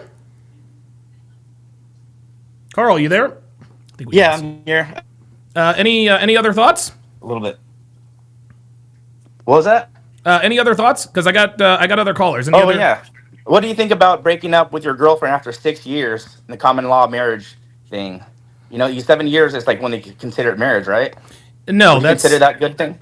Okay, number one, not every state. Hold on, let me switch this. Not every state recognizes common law marriage, but if you are going to be with and this is why I tell guys, do not cohabitate in a state that recognizes common law marriage, because just like you pointed out, after 7 years, they will consider you man and wife. So if you are going to cohabitate with a woman, make sure you do it in a non-common law marriage state. This is exactly why Devin and I moved to Nevada and not to a state that recognizes common law marriage. Yeah. I realized, I tried out some new game, and the new game I tried was like wiggling $1 and put it back in my pocket. Okay. You should see their mouth just drop with thirst. And I just learned that all women are actually all gold diggers. Yeah. To a certain extent. Yeah. And I was actually something I also learned too was I was trying to teach a lesbian some game. She says, "Oh, all women are nice guys. That's what women want." And then her eyes lit up, and I just learned, dang, the blue pill is actually inherited in their hardware. That there is no conspiracy against them, no conspiracy against men. Yeah, I just start learning things, My eyes just start wide opening. No, yeah. And I actually see here in the chat, Sean Moore says only 9 states recognize common law marriage. So odds are pretty good. Now, even if I always recommend, Carl, you should, how can I put this? You should not, and it's almost like a do as I say, not as I do.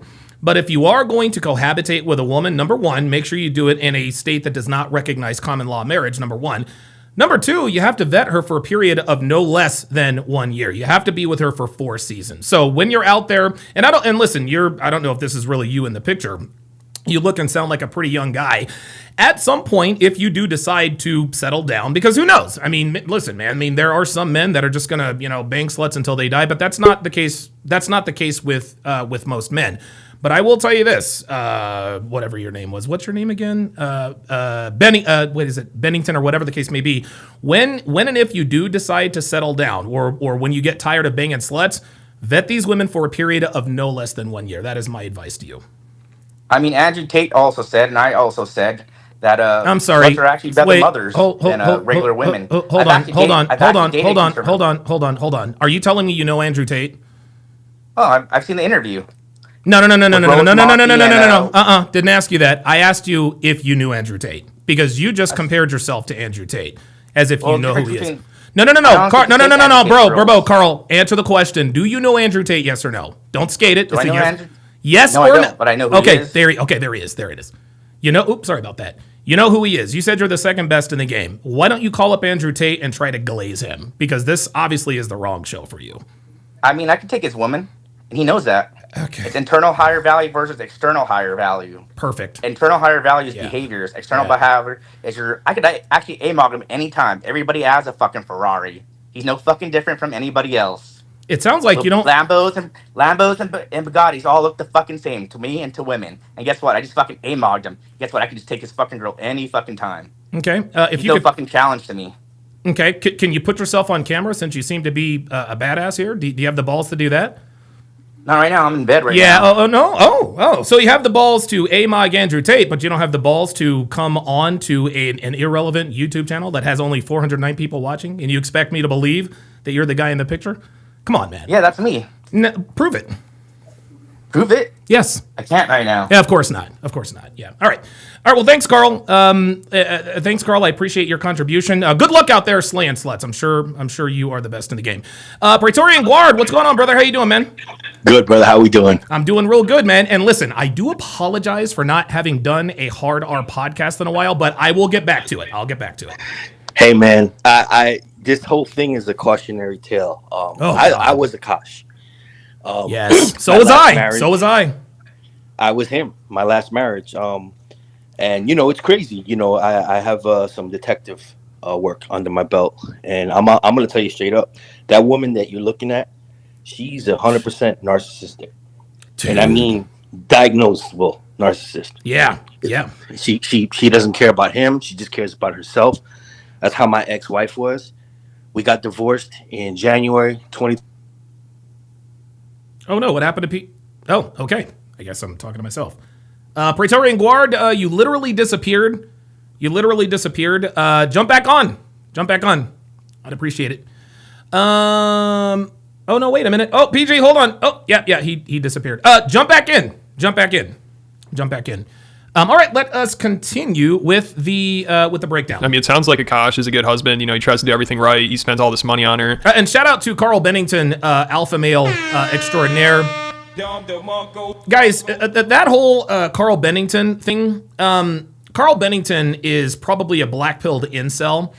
He and you guys actually heard it. He admires Andrew Tate, but he also hates him, right? He's like, I'm the second best in the game, and he instantly compared himself to Andrew Tate and says, I can AMOG him and take his woman. Guys, this is a man who is envious of people like Andrew Tate, so they try to make themselves sound better. And when he said, I'm the second best in the game, and Andrew Tate, well, wait a minute, do you know Andrew Tate? He skirted the question because, of course, he doesn't know Andrew Tate. Yeah, you're a clown, Carl, but you don't have to be. I asked him to prove that he is who he is. No, I can't right now. That was easy. Let's go back to Praetorian. Praetorian Guard. PG, I lost you when you were talking about when you got divorced and about how this woman is a narcissist. Please continue. Yeah, so the ex-wife, long story short, we got divorced in January of 24, and she was remarried in March of 24. Oh. So that's these women, this whole, and the last caller has something that we all, this term, red pill rage. Yes. Or yes. We call it the after pill now. Once you have to, that's from CGA, but the after pill is once you get past the red pill, you let go of the hate and you understand women's nature. Yeah. They monkey branch. There's thousands of years of them. You know, the evolution. That's how they survived. We can't get mad at them for doing what they do naturally. Absolutely. You can't get mad at a cobra for biting you. That's right. So we just have to understand their nature and play accordingly. No, I totally agree.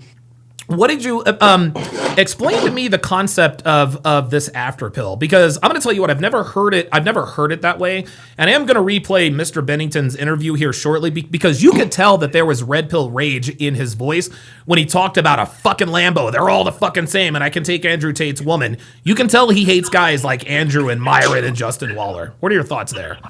The after pill, the way CGA breaks it down, and he's not the only one. You've talked about it, but I don't think you've put it not in that term, right?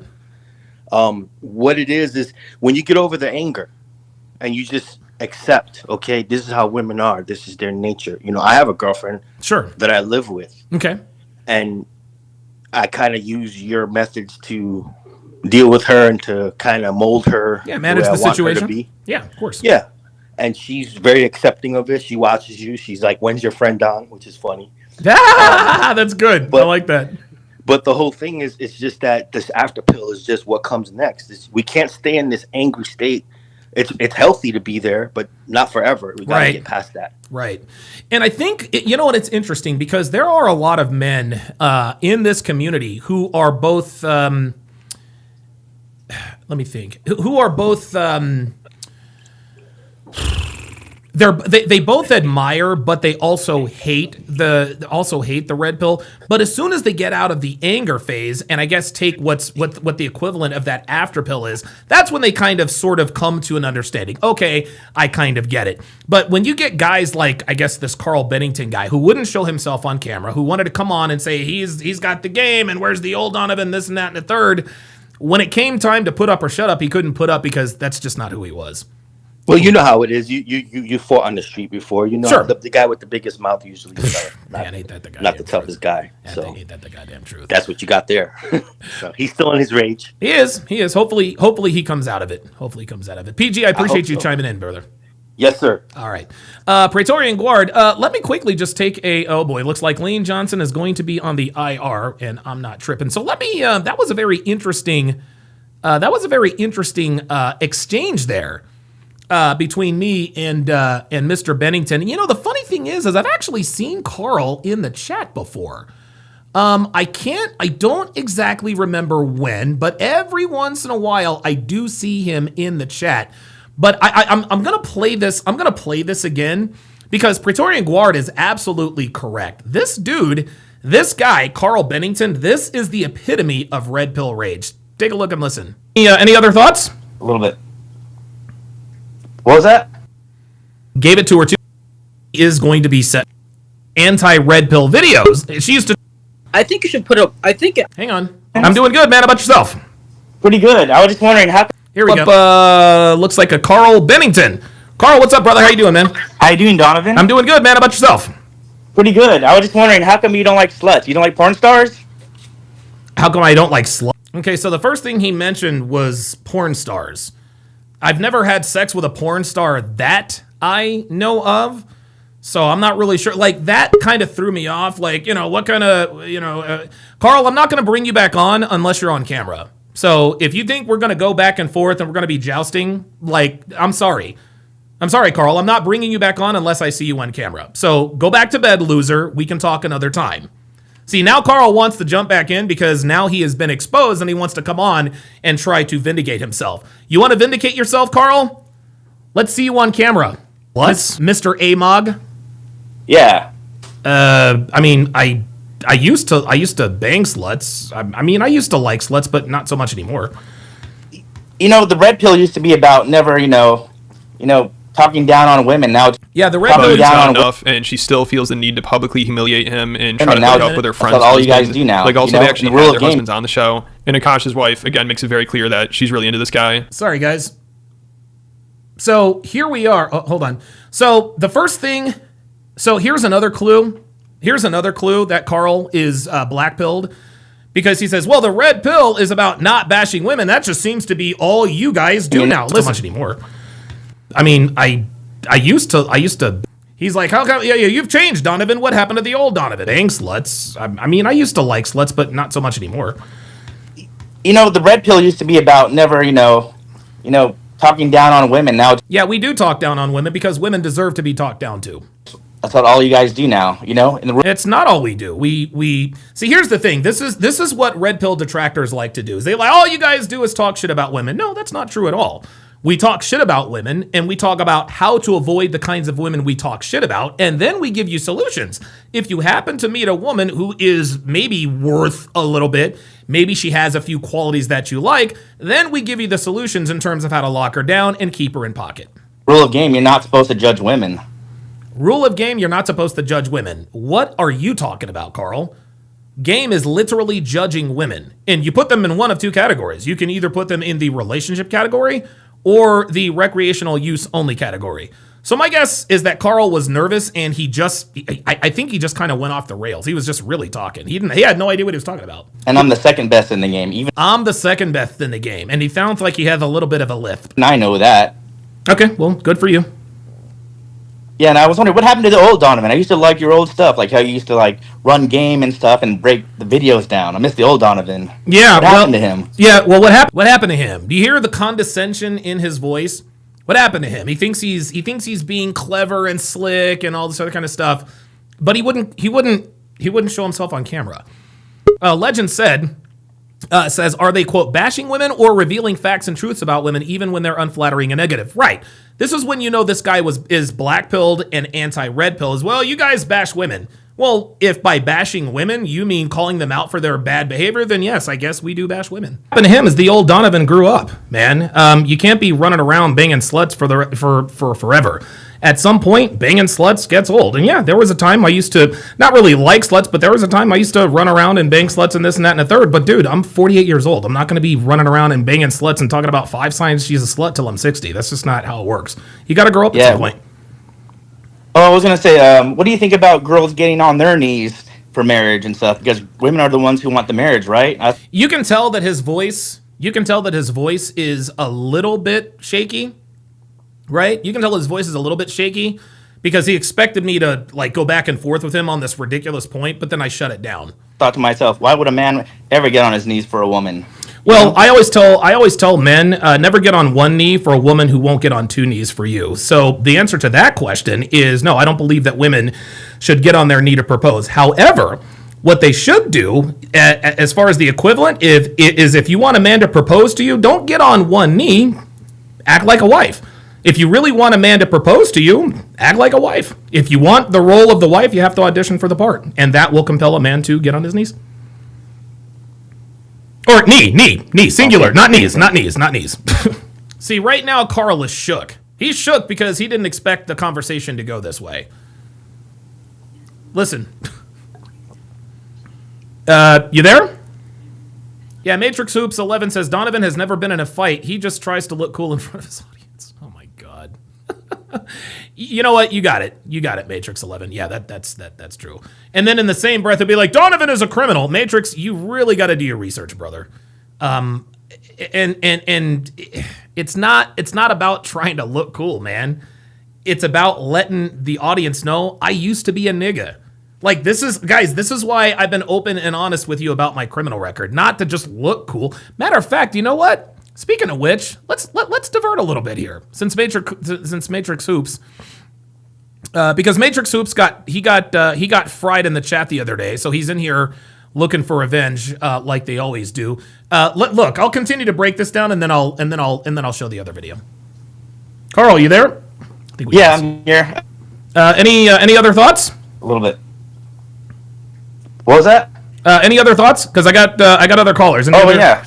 Oh, James Franklin has been hired by Virginia Tech. Good for him. What do you think about breaking up with your girlfriend after 6 years in the common law marriage thing? This makes no sense. What do you think about breaking up with your girl after 6? What are we talking about? You 7 years is when they consider it marriage, right? No, that's consider that good thing. Okay, number one, not every state. Hold on, let me switch this. Not every state recognizes common law marriage, but if you are going to be and this is why I tell guys, do not cohabitate in a state that recognizes common law marriage, because just like you pointed out, after 7 years, they will consider you man and wife. So if you are going to cohabitate with a woman, make sure you do it in a non-con. Yeah, Legend says he even debates like a Triggered 304 on the Fresh and Fit panel and pretends to act, quote, alpha and mentioned Andrew Tate. Yeah, that was weird. Common law marriage state.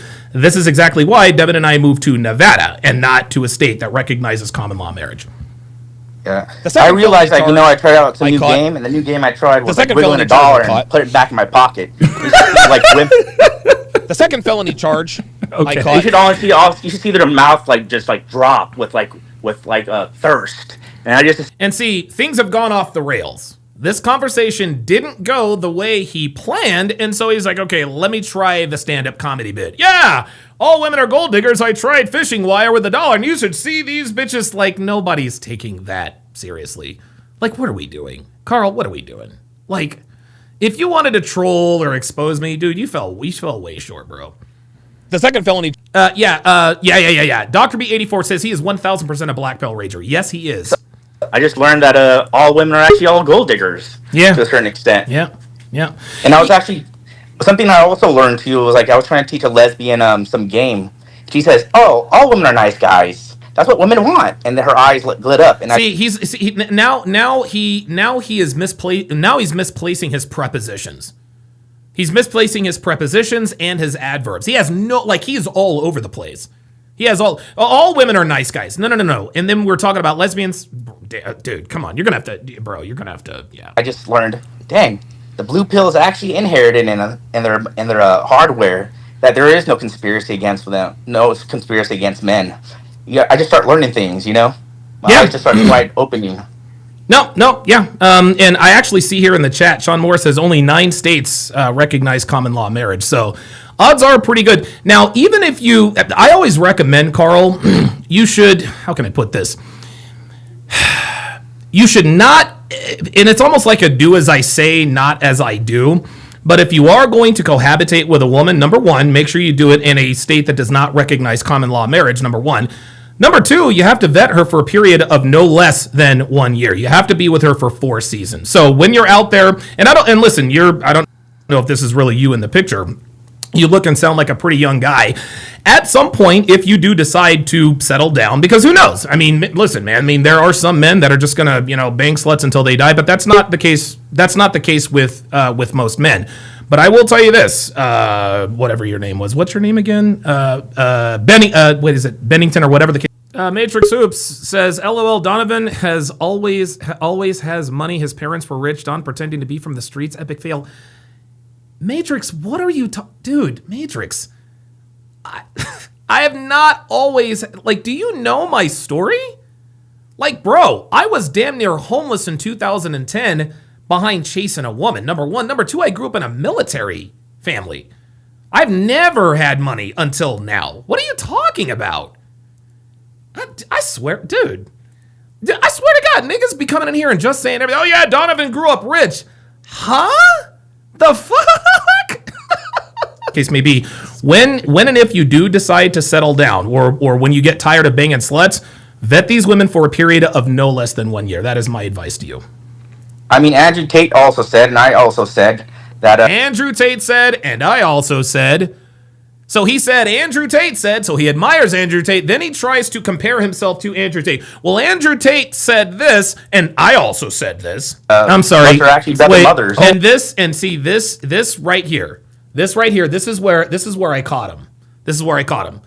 I know Andrew, and I know Andrew doesn't fuck with dudes like this. So when he said, well, Andrew Tate says, and I say that too, he was trying to put himself on the save. And listen, I'm not Andrew Tate. I don't have 70 supercars. His net worth is a zillion times more than mine. But this guy is trying to pose himself as this new type of, well, Andrew Tate said, and so did I. Regular women. Hold on. Are you telling me you know Andrew Tate? Oh, I've seen the interview. No. Didn't ask you that. I asked you if you knew Andrew Tate, because you just compared yourself to Andrew Tate as if you know who he is.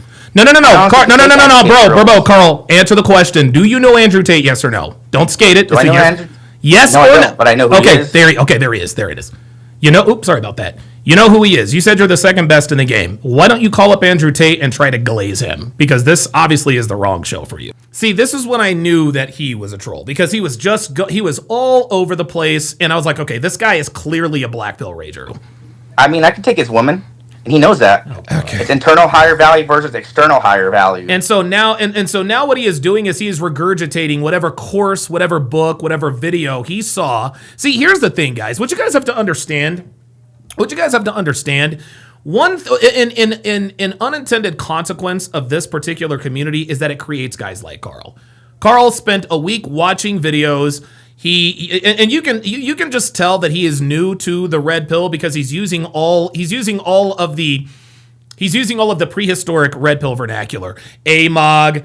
I haven't heard AMOG in like 15 years. I haven't heard it in like a decade and a half. Yeah, I can take his woman and he knows that. What? Perfect. Internal higher value is behavior. Internal higher value, blah, blah, blah. Give me a break. External behavior is I could actually AMOG him anytime. Everybody has a fucking Ferrari. He's no fucking different from anybody else. He's no fucking different from anybody else. There you go. It sounds like you don't... Lambos and Bugattis all look the fucking same to me and to women. Lambos and Bugattis all look the fucking same to me and to women. Yeah, this guy's a red pill rager. And guess what? I just fucking AMOG'd him. Guess what? I can just take his fucking girl any fucking time. Yes, he sounds very upset with Andrew. Okay. If you could fucking challenge to me. Okay. Can you put yourself on camera since you seem to be a badass here? Do you have the balls to do that? Not right now. I'm in bed now. Yeah. Oh, no. Oh. So you have the balls to AMOG Andrew Tate, but you don't have the balls to come on to an irrelevant YouTube channel that has only 409 people watching, and you expect me to believe that you're the guy in the picture? Come on, man. Yeah, that's me. Prove it. Prove it? Yes. I can't right now. Yeah, of course not. Of course not. Yeah. All right. Well, thanks. Yep, there it is. Absolutely. Very, very good. Okay. All right, I'm going to show you guys the story behind my second felony charge. This was actually 4 years ago. I'm going to let this play because I have to. I gotta drain the main vein. But here we go. The second felony charge I caught. Number one. Number two, Matrix Hoops. I'm not going to prove anything to you. So if you want to talk, I'm going to ban you from the chat. However, Matrix Hoops 11, I would really like to talk to you. So, Matrix Hoops, if you want to talk to me, if you want to continue this conversation, then you can pull up. The second felony charge I caught. So, I was in a Scolari's, and I was with a girl I was fucking at the time. Pretty girl, her name was Amanda. She was like 26, 27 years old. Good-looking girl. 7.5, 8 on a good day. So we're just walking through Scolari's, and we walked to the deli section. So you go into Scolari's, you make a right-hand turn at the registers, you go all the way down, and the deli thing is on the right. Right. Amanda was going to get some cold cuts or whatever. I, of course, loved their custom pizzas. That would later come back to bite me in the ass a few years later. Anyway, so we're standing there, and I'm ordering my pizza and all this other kind of stuff. And this guy, I don't know, he's maybe, honestly, he wasn't a short guy, but he wasn't really tall either. Right? All right. He has a pizza. All right, never mind. So basically, I knocked the guy out. I actually thought I had a lot more piss. Yeah, Matrix hand. All right, Matrix Hoops 11. Listen, man, if you wanna pull up. Then you are more than welcome to pull up. Let's go to the line. Let's go to Josu Rodriguez. Josu Rodriguez, what's going on, brother? How you doing, man? What's up, G? How you been? I've been good, man. How about yourself? Phenomenal. Out here in Cali with the rains coming down. Yeah, dude. We it's been cloudy and rainy here in Reno for like 4 or 5 days, man. Has the cold been getting to that point that you feel it in your bones yet, or not? It not yet, but it's getting close. Shoot, can't wait for it to get that cold. So what's on your mind, brother? Yeah, this stuff. It's I'm not gonna lie. Like at first, I used to feel bad for him, but I'm thinking, never mind. It's well deserved because there was one time when Akaash made fun of Myron for saying he said that it was a bad or it was a racist joke. I'm like, dude, do you not remember the time you went viral for making that one bad joke and the black girl in the out there in the audience got mad. Yeah. Like, do you not remember that? Yeah, man. Yeah, I mean, and this is not only that, this is why we don't feel sorry for Akaash, because he was disrespectful. Like, he was so pompous, like he knew exactly what he was talking about. Well, my woman didn't have any. Your woman was a whore, and she is now out here telling everyone that she was a whore despite his best efforts to make everyone respect her. Incredible. Yeah, and I think, and here's the thing. Now that everybody's reacting to this, mark my words, this is what they're going to do. They're going to go on damage control. They're going to say, oh, yeah, all that she said was she was joking. She would say Yep. this. She was that. No, it was just jokes. Yep. There it is. That's what they're going to say. And not only that, the reason why I know she's being honest, I had the unfortunate thing that I had to watch one of them all the way through. She never once said she was joking. Of course not. Of course not. And women never joke about being hoes. They never say, well, I once slept with 75 guys. I was just joking. No, they don't joke about that. Not only that, but when I was in college and university, these the Indian girls, the stereotype is always true. They want to bang out all the white guys. Yep. That's exactly right. That's exactly right, man. Josu, thanks for listen. I'm gonna hold you to that. I think you're probably right, but I got other callers. Thanks for stopping in. Let's go to Ease Chill. Ease Chill, what's going on, brother? Hey, what's up, Donovan? How you been, bro? I've been doing good, man. How about yourself?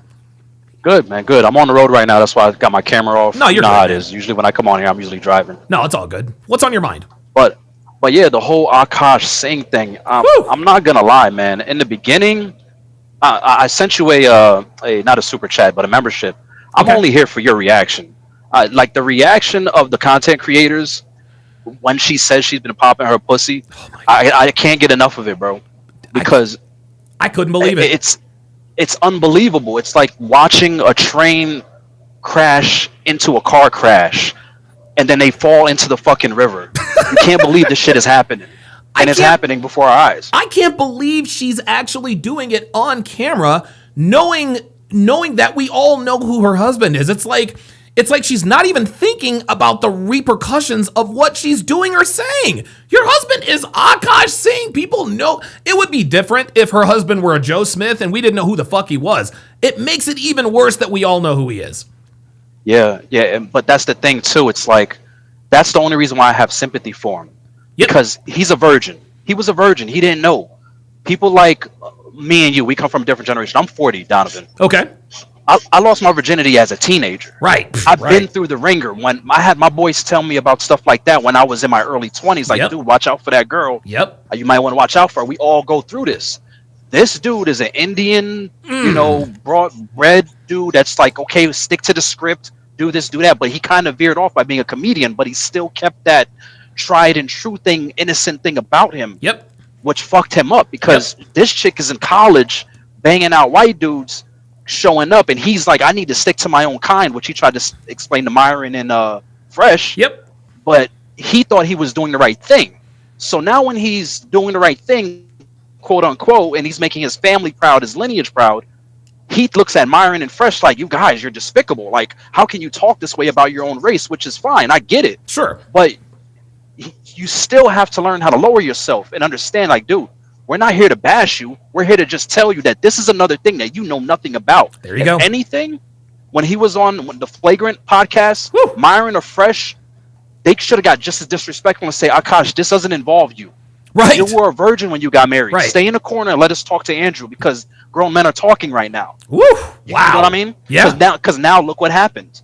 He's literally eating everything, and I feel bad for him, man. Done. Who wants to show their face as a man? He's done. His career, dude, he and his career are done. I hope he was smart with his money, number one. Here's another question. What do you think Akaash's parents think? Right?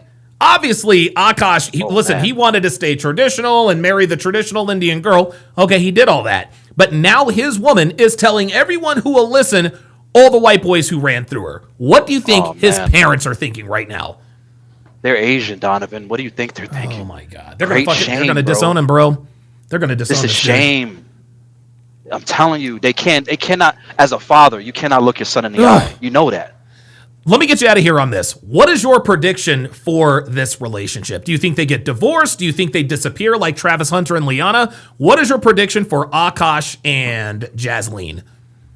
Well, I think divorce is inevitable at this point. Yep. Whether Akaash wants it or not, whether he stays in his denial, because I really think that's the reason why he acted like that in the beginning, just like Destiny. Yes. It's almost like they kind of know. Like, think about the psychology, Don. Okay. You do this for a living. All right. Yeah.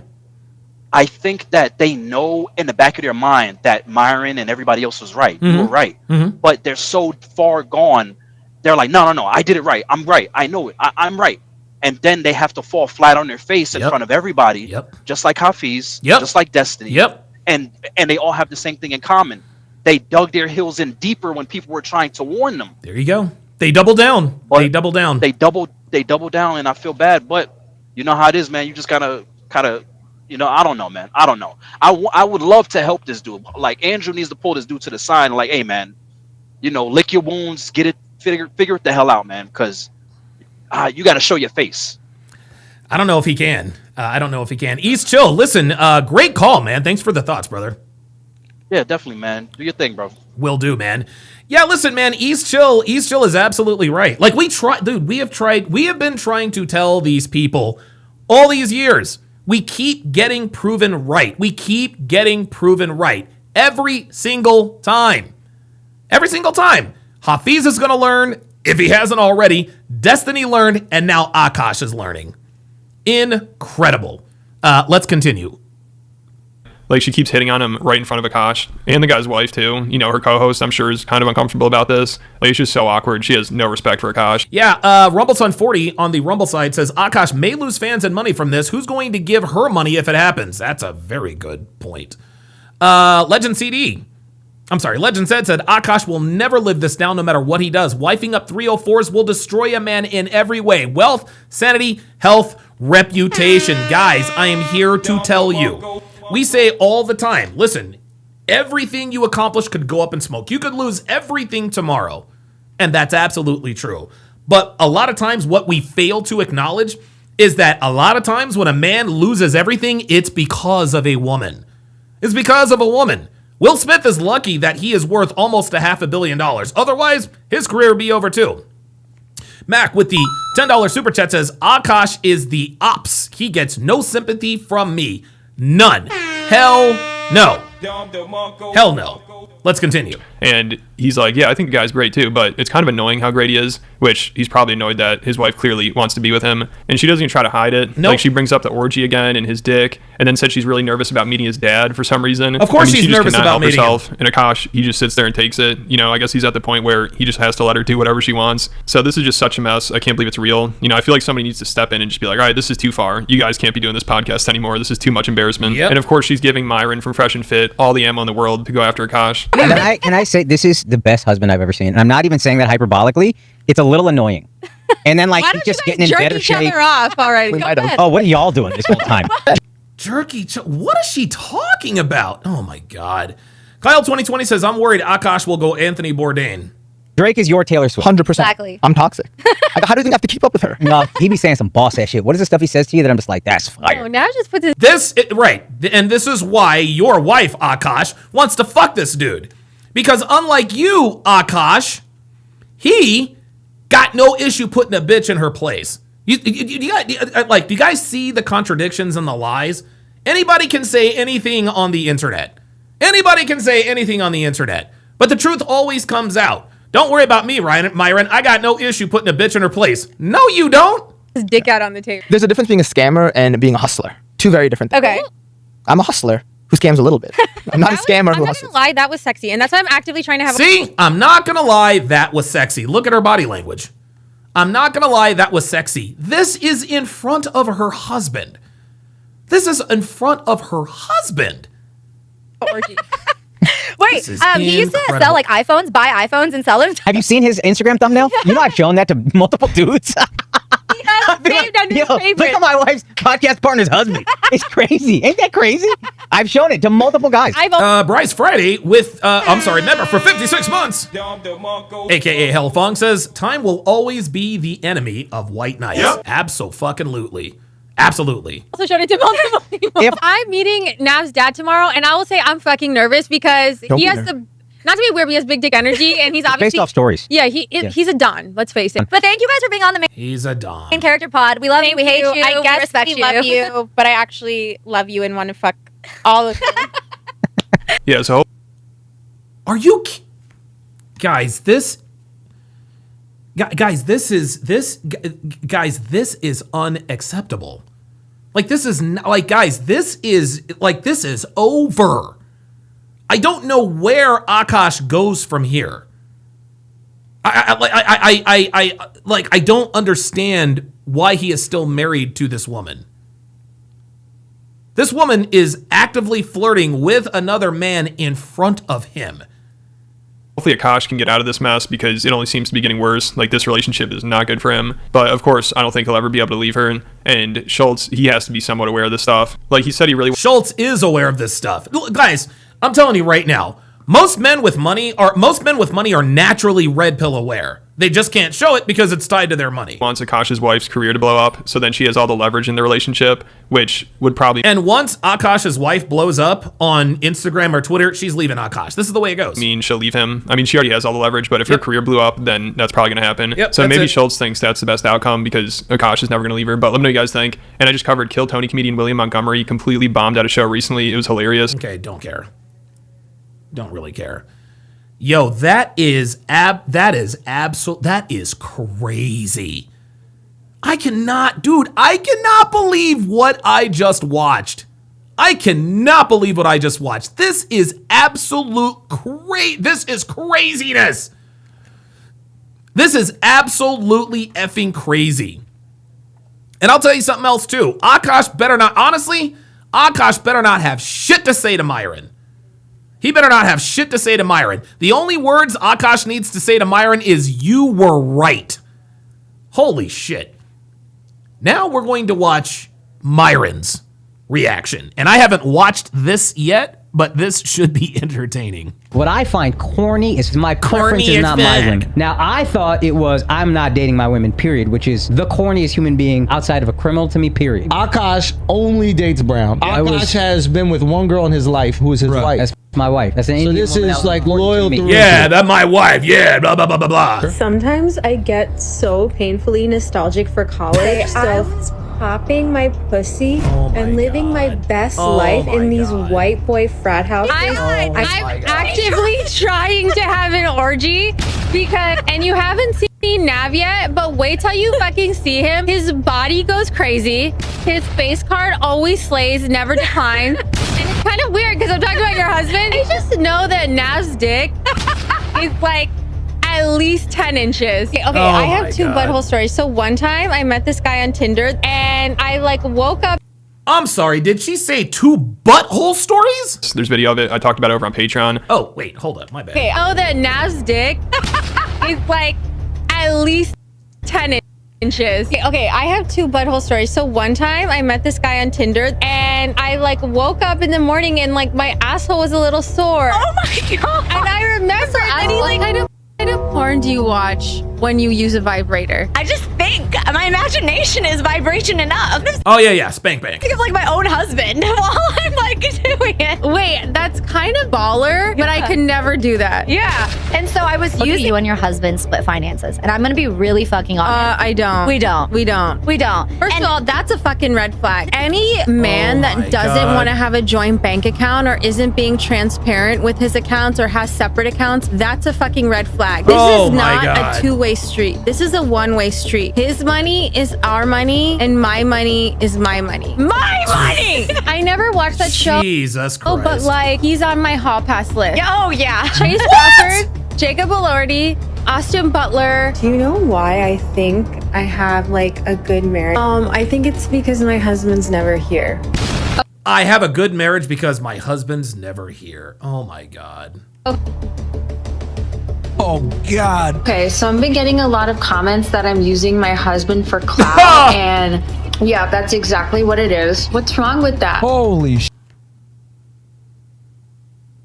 She literally just admitted this. Shit, bro. That is embarrassing. And this guy had the fucking nerve to talk shit to me all this time? Let's get into his girl. she goes and does an interview, right, guys? She Dre Raven with the $5 super chat says her nickname amongst the frats in college was 7-Eleven because she was always open.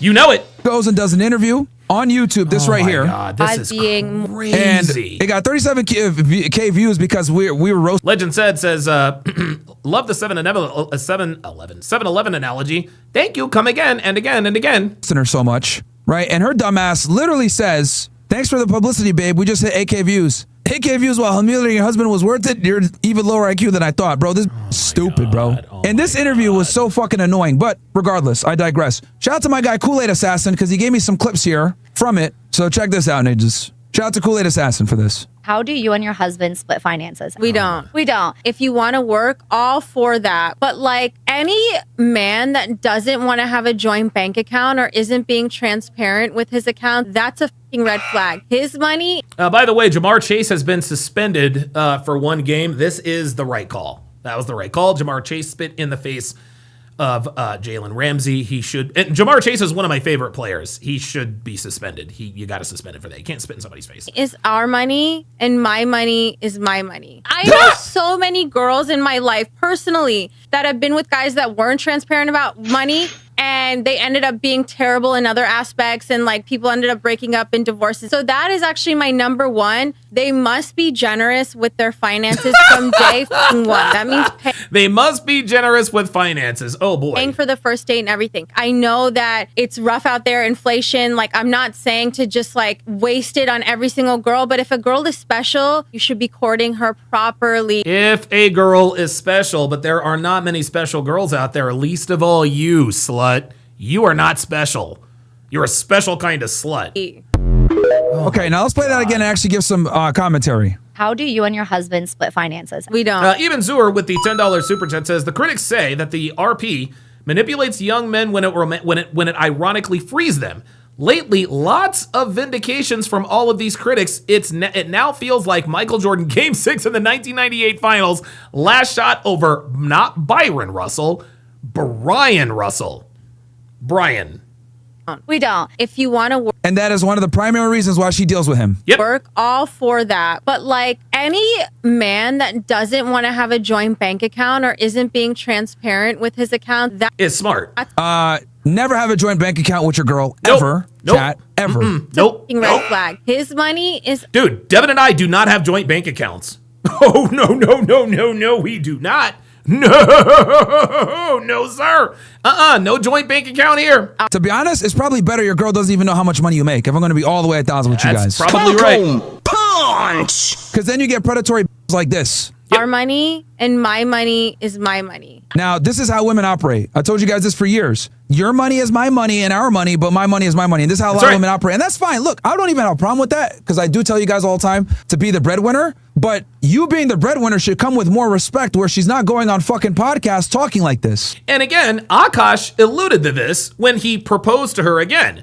How big is this ring? Big enough for you to shut up when I tell you to, and then immediately it cuts to something else. She should be having the fear of God to even say anything that would offend you, let alone publicly. But the fact that she's doing this shit publicly tells you guys where he stands. He's nothing more than an ATM to her. There it is. I know so many girls in my life personally that have been with guys that weren't transparent about money and they ended up being terrible in other aspects and like people ended up breaking up in divorces. So that is actually my number. She doesn't need to know how much money you make. You could be a provider and she doesn't know shit. It's better that women don't know how much money you make and never ever have a fucking joint bank account with a female. Ever. Number one, they must be generous with their finances from day one. No. You are not generous with your finances day one. You are generous and take care of her only after she qualifies after 6 months to 1 year of serious dating. I echo those sentiments. I told the fake alpha male, Carl Bennington, that when he does decide to settle down and stop smashing all these hoes, because you know he bangs nothing but 10s, that you should vet a woman for a period of no less than 1 year before committing to her. This is why. Not from fucking day one. Fuck out of here. That means paying for the first date. Know that it's rough out there, inflation. Like I'm not saying to just like waste it on every single girl, but if a girl is special, you should be courting her properly. Yeah, but most girls don't qualify for that. There now, it is. You can see that's how she spoke about him on this podcast. Now look at this. Look at this shit right here, chat. Just try to do it. Yeah. No, we're leaving. Shut up. We're leaving. She told him to shut up. She told him to shut up. In 5 hours, so tensions are a little high. We're leaving for Paris in 5 hours. I wonder who paid for this trip. Also just redid our closet. This is all her closet now. So look at this. This is her closet. She clearly gets the bigger one and the better one. Yep. She took the whole closet.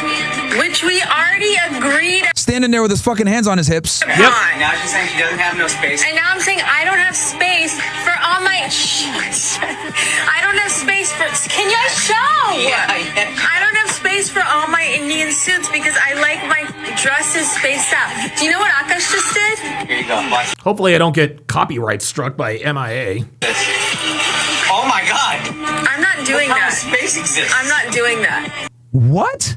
So what do you want to do? You want to buy a separate house with all hangers? No, we were supposed to build a wardrobe. We were supposed to build a wardrobe. No, he was supposed to build a wardrobe. I remember years ago. This was before I discovered the red pill. I used to watch the show on ESPN called Playmakers. And it was sort of like an Any Given Sunday series, sort of giving like an insight. It was a show that of ESPN. And I remember there was this NFL player. He was a running back, and him and his wife were in this argument. And they were arguing about something, and she's like, "What are you talking about? We built this together." He was like, "No, we built it. I financed it."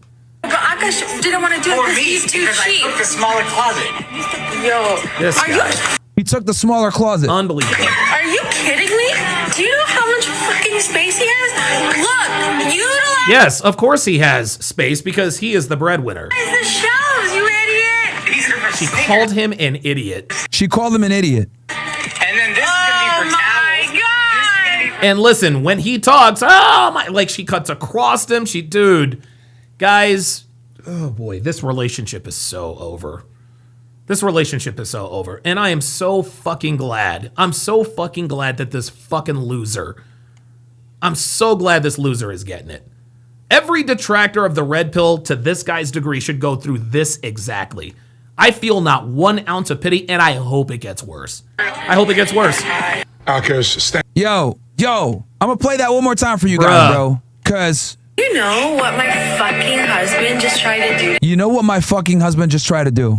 No, we're leaving. Shut up. We're leaving Shut up. in Paris in 5 hours, so This woman told her husband to shut up, and he shut up.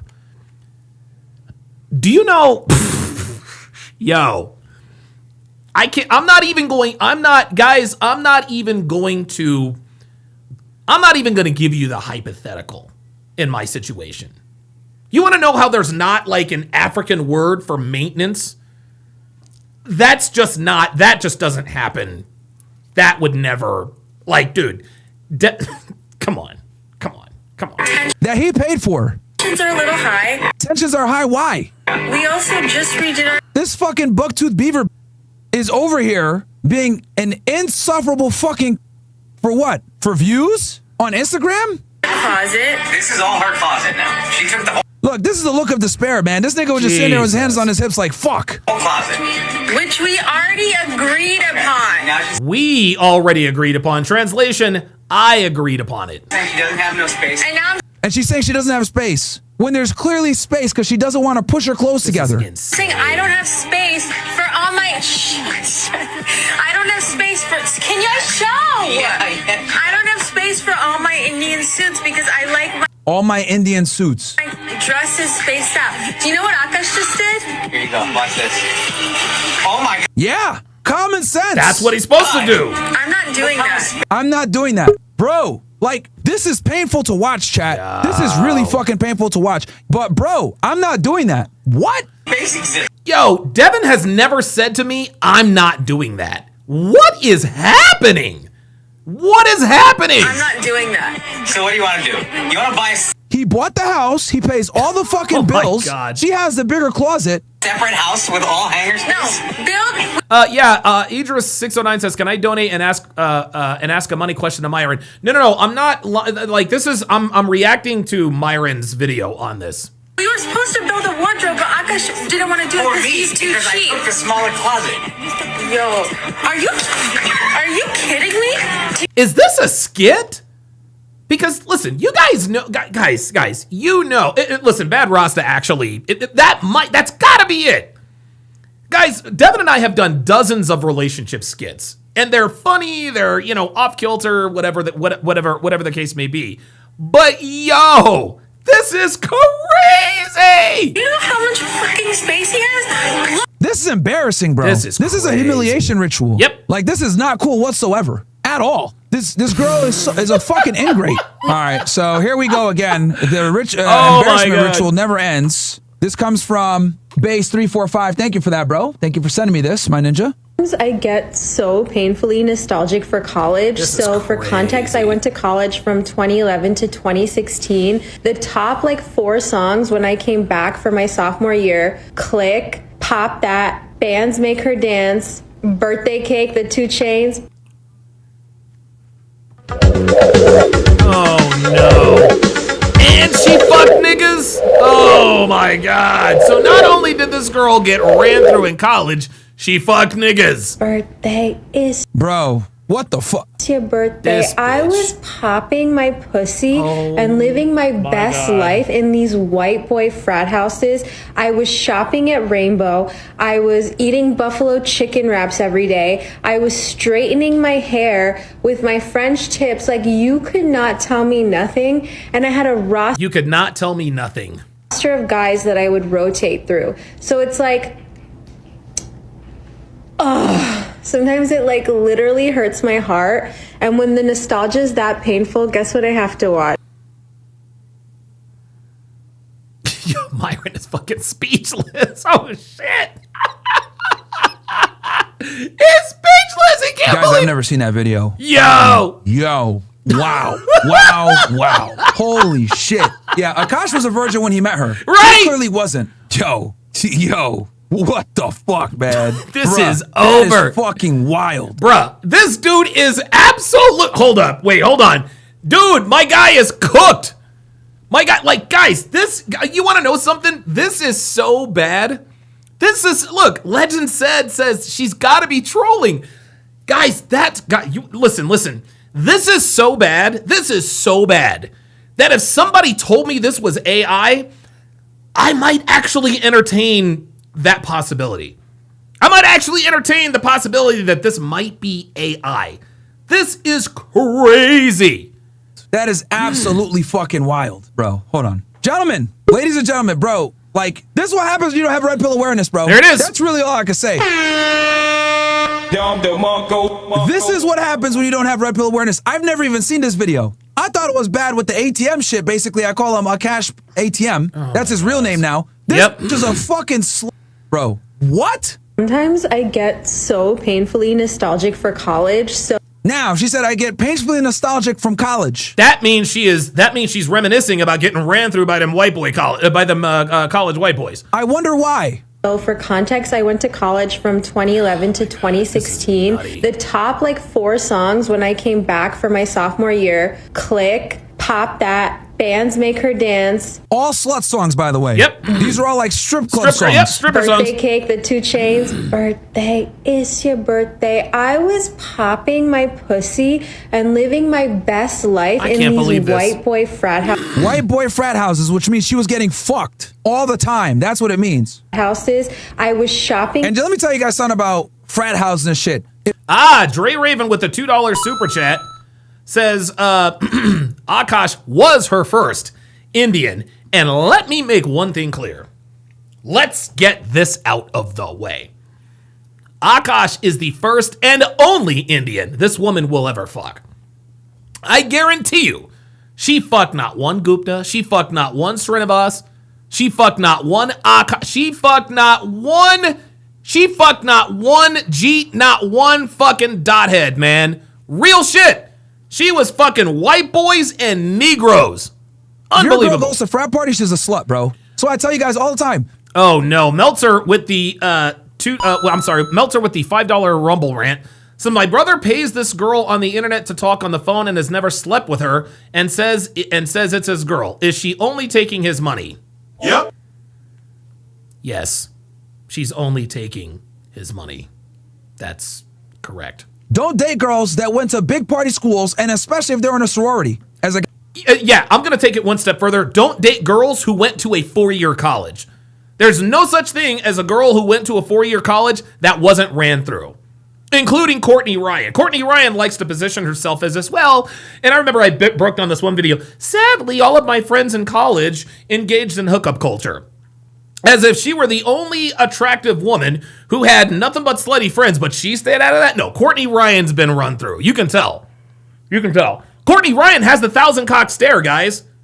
Like if you guys go and watch Courtney Ryan videos, she has like, hold on. Let me look her up. I got a booger on my nose. It feels like I got a booger in my nose. Hold on. Let me just look up Courtney Ryan here quickly. Because you can do, and Courtney Ryan went to college. Every one of Courtney Ryan's videos, every single one of them. She looks, dude, she has the 1,000 cock. Oh, she's actually starting to get older. Ooh, Courtney Ryan is starting to age a little bit. Courtney Ryan is starting to age. Oh, wow. Guys, Courtney Ryan is starting to age a little bit. Look at this. Dude, look at her face. Look at Courtney Ryan's face. 1,000 cock stare. Look at this woman. There's no sparkle. There's no twinkle in her eyes, guys.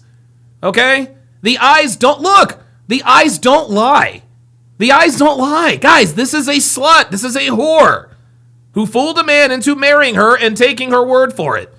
Look, the truth about rejection. Look, 1,000 cock stare, guys. She has no soul. She has absolutely no soul whatsoever. None whatsoever. The eyes do not lie. They don't lie. Guy that was an athlete, Division I, that went to a big ass school. Yep. Greek life is not good at all. Not for girls. Especially at big like Southern schools. Fuck no. At Rainbow, I was eating buffalo chicken wraps every day. I was straight in. Now, Don DeMarco for the buffalo chicken wraps. Don DeMarco for the buffalo chicken wraps, yeah. My hair with fucking dude, this is embarrassing. And the fact that she talks like this so openly when she's married is fucking embarrassing. This not only married. Oh shit. What the hell? I think I just popped a pimple. Did I just pop a pimple on my nose? I think I just popped a pimple on my nose. Sorry, guys. Bug teeth fucking. Bro, I feel bad for Akaash. No. I legitimately. I don't feel bad for Akaash either. I don't feel bad for Akaash. Myron, dude, listen. I say all the time, Myron's a better man than me. He's a better man than me. I feel not 1 ounce of pity for this loser. And I hope this whore takes this man for everything. I hope she takes him for everything. I feel bad for this nigga, bro. Wow. Mac with the $20 super chat says, it's these liberal simp cucks that also have smoke for the red pills. They have the audacity to have so much bravado only to be humbled by the advice they got from their masculine mother to take these hoes' hands in marriage. Absolutely. Absolutely. Yeah, I do not feel bad for Akaash at all. I actually want this to get worse.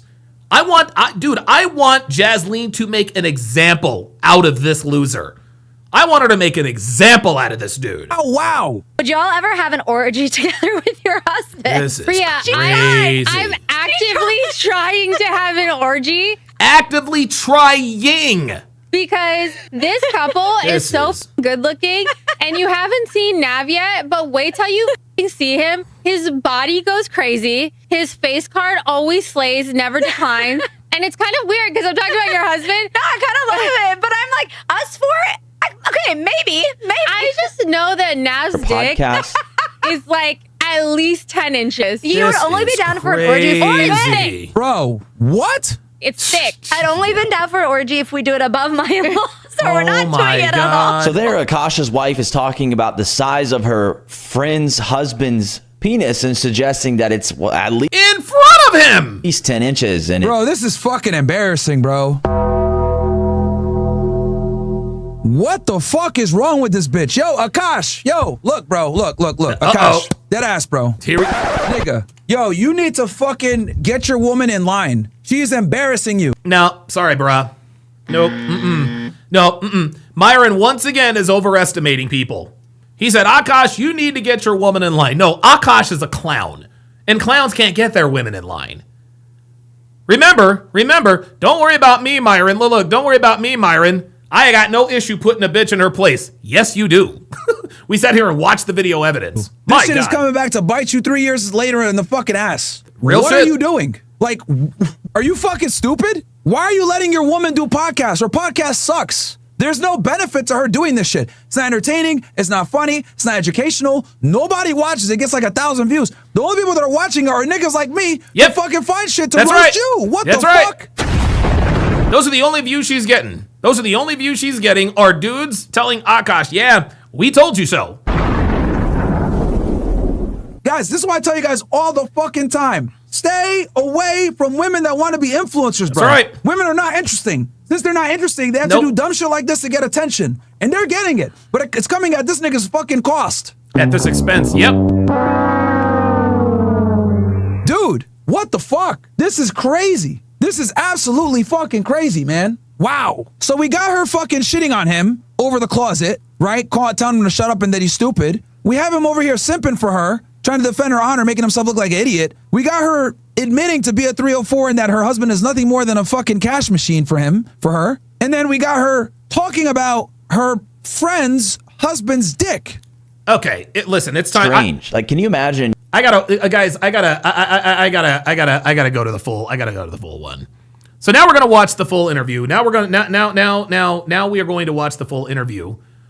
Episode 7 entitled "Buttholes, Scammers, Wife Icks, Joint Bank Accounts" featuring Akaash Singh. So they're even using his name. We're back. We're so back, baby. We are so back. Welcome back, main character girlies. Woo, woo. I don't know if you guys are watching this or listening to this, but there's something new that we're wearing, and I'm going to give Ghislaine full credit for it. Thank you so much. I'm going to give myself full credit and my merch guy, Rohan, because he fucking killed it. And, like, it's just so cute. Bad Rasta with the $5 super chat says, Kanye said it best. Insta got yo bitch. Yo bro got Insta got yo biatch. Yes, sir. Yes, sir. Okay, it says main character energy in like cursive writing, and it has a ribbon underneath, and it's like super comfy, cozy fleece, but like the perfect oversize, so you can do like your little Princess Diana. I meant to say her and Ariana at the same time, so we're gonna say Princess Diana. Oh my God, guys, I don't know that I can make it. You know what? I'm just gonna. I think I'm just gonna. I'm not gonna. On Ariana? Yeah. I'm not gonna finish that. That's just absolutely. That is just absolutely crazy work. That is absolutely crazy work. This thing has, the only reason why this thing has 61,000 views. Oh, you know what? Actually, let's look at the comments. That's where the bodies are buried. Guys, I'm sorry. I have so much less tolerance. For this. There it is. Here we go. Akaash, the Indian Will Smith. Jesus, Akaash, this is embarrassing. Akaash better put everything in his mom's name and leave this 304. Yep. Bro, Akaash married the girl fresh and fit, warned you not to marry. That's right. Oh, here's something. I've never heard Akaash embarrass his wife. 2 episodes in on the podcast, and she's already embarrassing. Yep. Said that all for 10K views is crazy. Absolutely. Akaash ATM. That's exactly right. Akaash, the dude occupied with calling incels corny. Meet his wife, ladies and gentlemen. Yep. Oh my God, this is absolutely crazy. After this, here we go. After this, Akaash should take back what he said to Fresh and Fit. I wouldn't be surprised if Akaash gets cheated on. Of course he gets cheated on. His wife is literally sitting here telling everyone about how she's actively pursuing a threesome with someone in front of him. Oh my God. She's a terrible friend, terrible wife. Who the fuck talks like this about her friend, significant other, and her husband? WTF from all parties involved that are just laughing. This wasn't even entertaining. It was so cringe. Yes, women are not interesting, guys. Women are not interesting. They're fucking boring. This is why and Myron said it best. This is why they have to resort to dumb shit to get views, because they're not interesting. Akaash, you better wake up. This is bad. Oh boy.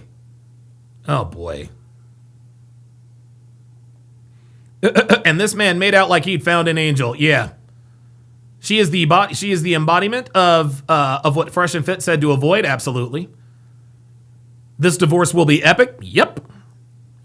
Another one just publicly embarrassed her husband like that. Zero self-awareness. No wonder why Akaash is angry about the way Fresh and Fit talks about 304s, because he's got one at home. This is the same level as Jada Smith. Yep. Kyle 2020 says, even women know. Yeah, they do. This is unbelievable.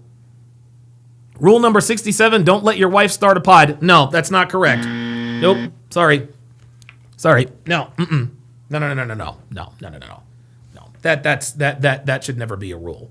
Because you can't tell your wife what to do and what not to do. But what you should do is, number one, do not get with women. Don't get with female influencers. Guys, I got news for you. Okay? You're not going to meet your wife on the internet. And people say to me all the time, and it's funny because when I show pictures of Devin, people will be like, what's her at? Devin's not on the internet. Devin doesn't have an Instagram page that I know of. She doesn't have, she ain't on the internet. She's not on social media. And the reason she's not on social media is because I don't commit to women who are on social media. That should be the rule. Let's continue. Feel bad for whoever their partner is. Oh, here we are. Her parents, especially her in-laws, must be very proud. Yeah, she says she's nervous about meeting his parents. Yeah, I would be. Talks about her friend's husband's piece and then bring them both. I'm genuinely requesting this gets taken down. This woman destroyed her man's career and reputation in a single hour. It's honestly just a shame. No, leave it up. This is, guys, we cannot afford to silence people like this. We can't afford to silence them. Because at some point, guys, here's the truth. At some point, guys like me are not going to be necessary. They're just not going to be necessary. Because the red pill is going to be verified and vindicated again and again and again.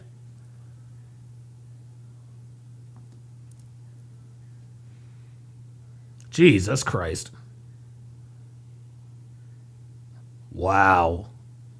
Never want to hear Flagrant talk shit about Fresh and Fit ever again. Hell no. Dude, 3 years ago, Myron tried to tell him, and that pompous, arrogant, smug son of a bitch sat there and talked about how corny everybody was. Yeah, who's corny now? Akaash. And Akaash, here we are. And Akaash is proud he stayed a virgin till marriage. Jesus fucking Christ. Here we go. So this is why they were so triggered when meeting Fresh and Fit. Yeah, exactly. Oh my, this is the worst. This is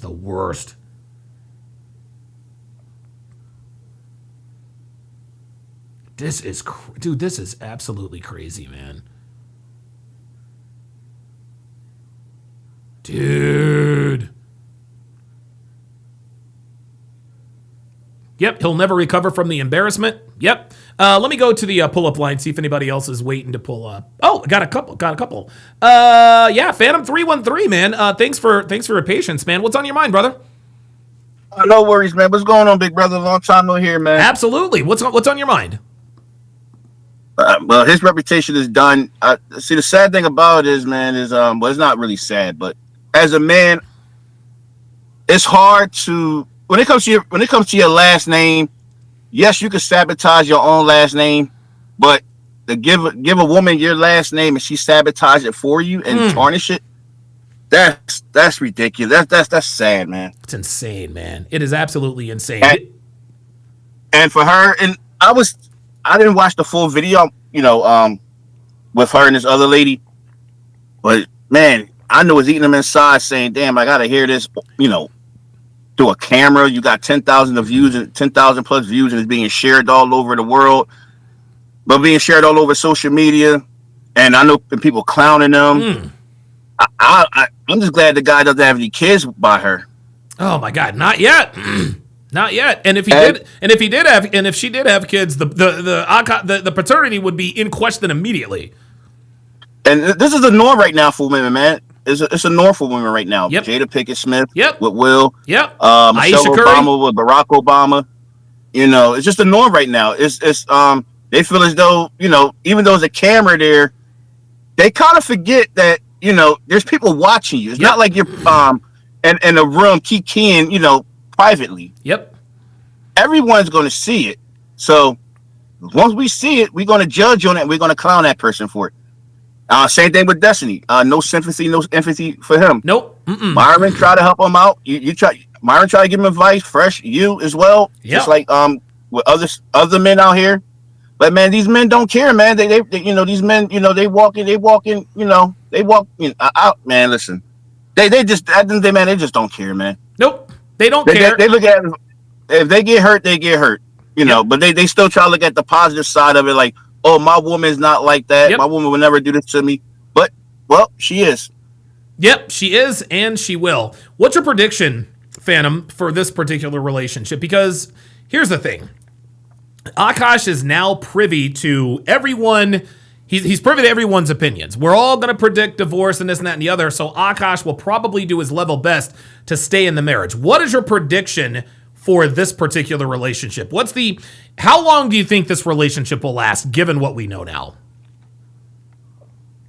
Well, I think he's the one going to be trying to fight for the relationship in the marriage, not her. Yeah. So it's really going to be kind of hard to determine how long it's going to last, because at the end of the day, that's his first love. He was a virgin. Jesus. And he's the one that's going to be fighting more for it. And then she's going to start losing respect for him. And then and I'm pretty sure she is cheating on him. Oh, of course. Behind his back. Yeah. He has to see it up front. He has to see it front and center. Yep. To really realize it's over.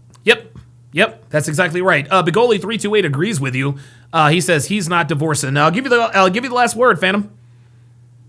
No, man, it's just great hearing from you, man. I've been waiting for a little bit, not with this chat, but other chats you had, man. A lot of things I want to talk about. But man, out here in Jersey, man, it's cold out here, man. I had a couple of wintry mixes. I know you saw the Eagles game yesterday. I know you saw like the rain coming down, like little snow flurries coming around. Yes, sir. So yeah, it's gonna be a bad winter on Matt over here, man. Yeah, it is going to be a bad winter. It's been a pretty mild fall out here on the West Coast, but we have actually been getting some rain over the last few days. So who knows? Maybe we'll get some snow-capped mountains here. Phantom 313, thanks for your thoughts, man. I aprate you chiming in. Love you, big bro. Take care of yourself, you too, man. Brother. Take care. All right, let us go to Panda Trucker, who is giving us a first person account in terms of where he is and what he is doing. Where is your current location, Panda? Where are you at? I am in currently. I'm in Western Pennsylvania. Yeah, good stuff, man. Where are you headed to? I'm going to pick up a load of water to bring back to a Walmart distribution center. Oh, very nice. So what's on your mind, brother? Well, you said something that I kind of disagree with. Oh, okay. Well, let's do it. But first, I want to talk shit about your caller there, Carl's Jr., whatever his name was. Carl's Jr. Yeah, man, that guy was a clown. Oh my god. Well, I mean, dude, just because you goon on frickin' Cornhub and you subscribe to Bonnie Blue does not make you a fucking player, bro. That's what he asked me. He's like, you don't like porn stars? No, I don't like porn stars. The fuck is wrong with you? Nigga, no, I don't. No, hell no. Hell no. Jesus Christ. All right. Well, you said something about friggin' Destiny learning shit the hard way. Yeah. Bro, dude, ever since the whole Charlie Kirk assassination, he tried to do his own podcast like Charlie Kirk, the whole sit down thing. Oh yeah, the college campus story that fell flat. Yeah, right. And dude, it just he's making a clown of himself. And the reason why I'm calling in is because he went on Piers Morgan. Oh God. And you know, I'll catch different reactions, different channels here and there, but sure. This dude got clowned by a frickin' conservative woman. Really? And oh yeah. Okay. Oh yeah, he got clowned because he's on there. He's talking trash like you know how frickin' Destiny does. He likes to filibuster. And, talks fast and he interrupts and all that. Yeah, of course. Yeah. Which actually is a debate tactic, which I found out. But anyway, of course it is. Yeah. So, you know, he gets on there, he's talking fast, throwing a bunch of big words out there to try to confuse people and everything else. And eventually this conservative woman says, you know, everything you said is a fucking lie. Yep. And he's like, no way. I don't lie about this stuff. He goes, really? She goes, really? You want to go ask Melina? Oh no! And do you listen, Panda? Do you see?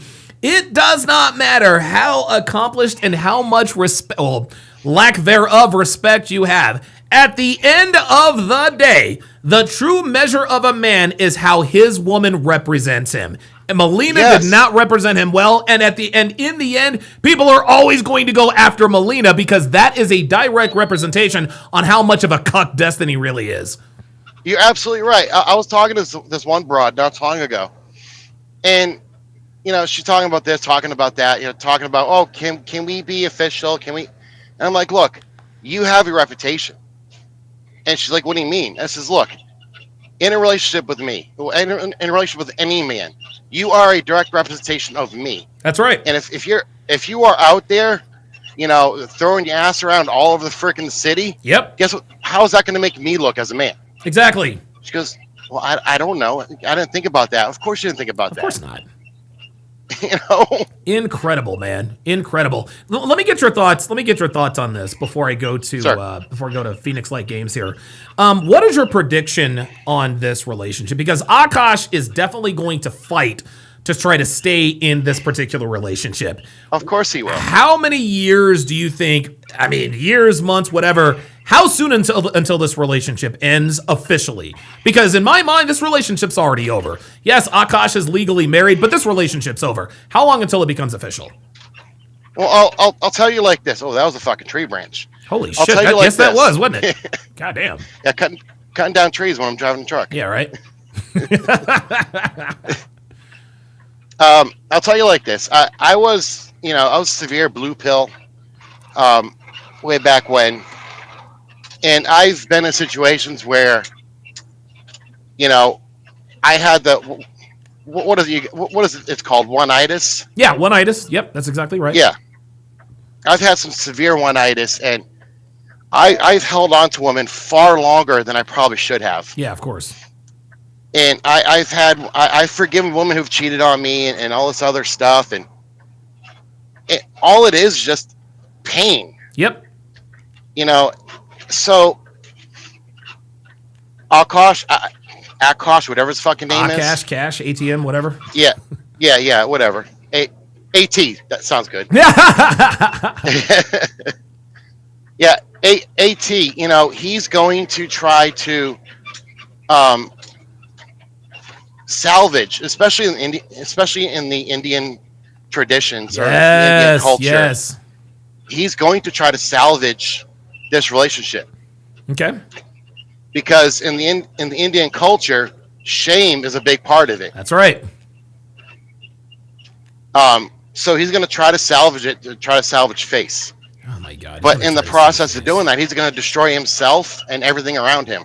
Oh my God. Now I know I said one more question. I got one more question for you. I'm not the type of dude who's going to try to take the high road anymore. I'm not going to do the CGA villain arc because that's just not who I am.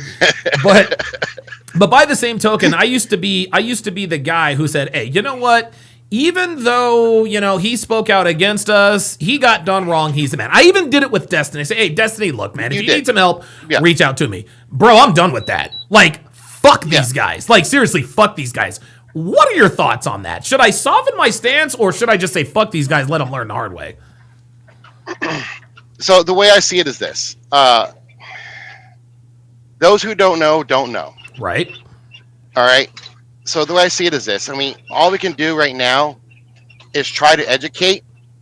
If they don't listen, if they don't, I don't want to say fall in line because that's kind of harsh. Sure. But if they don't listen and they continue to make the mistakes, like my old man, my father, I mean, sure, he used to tell me something twice.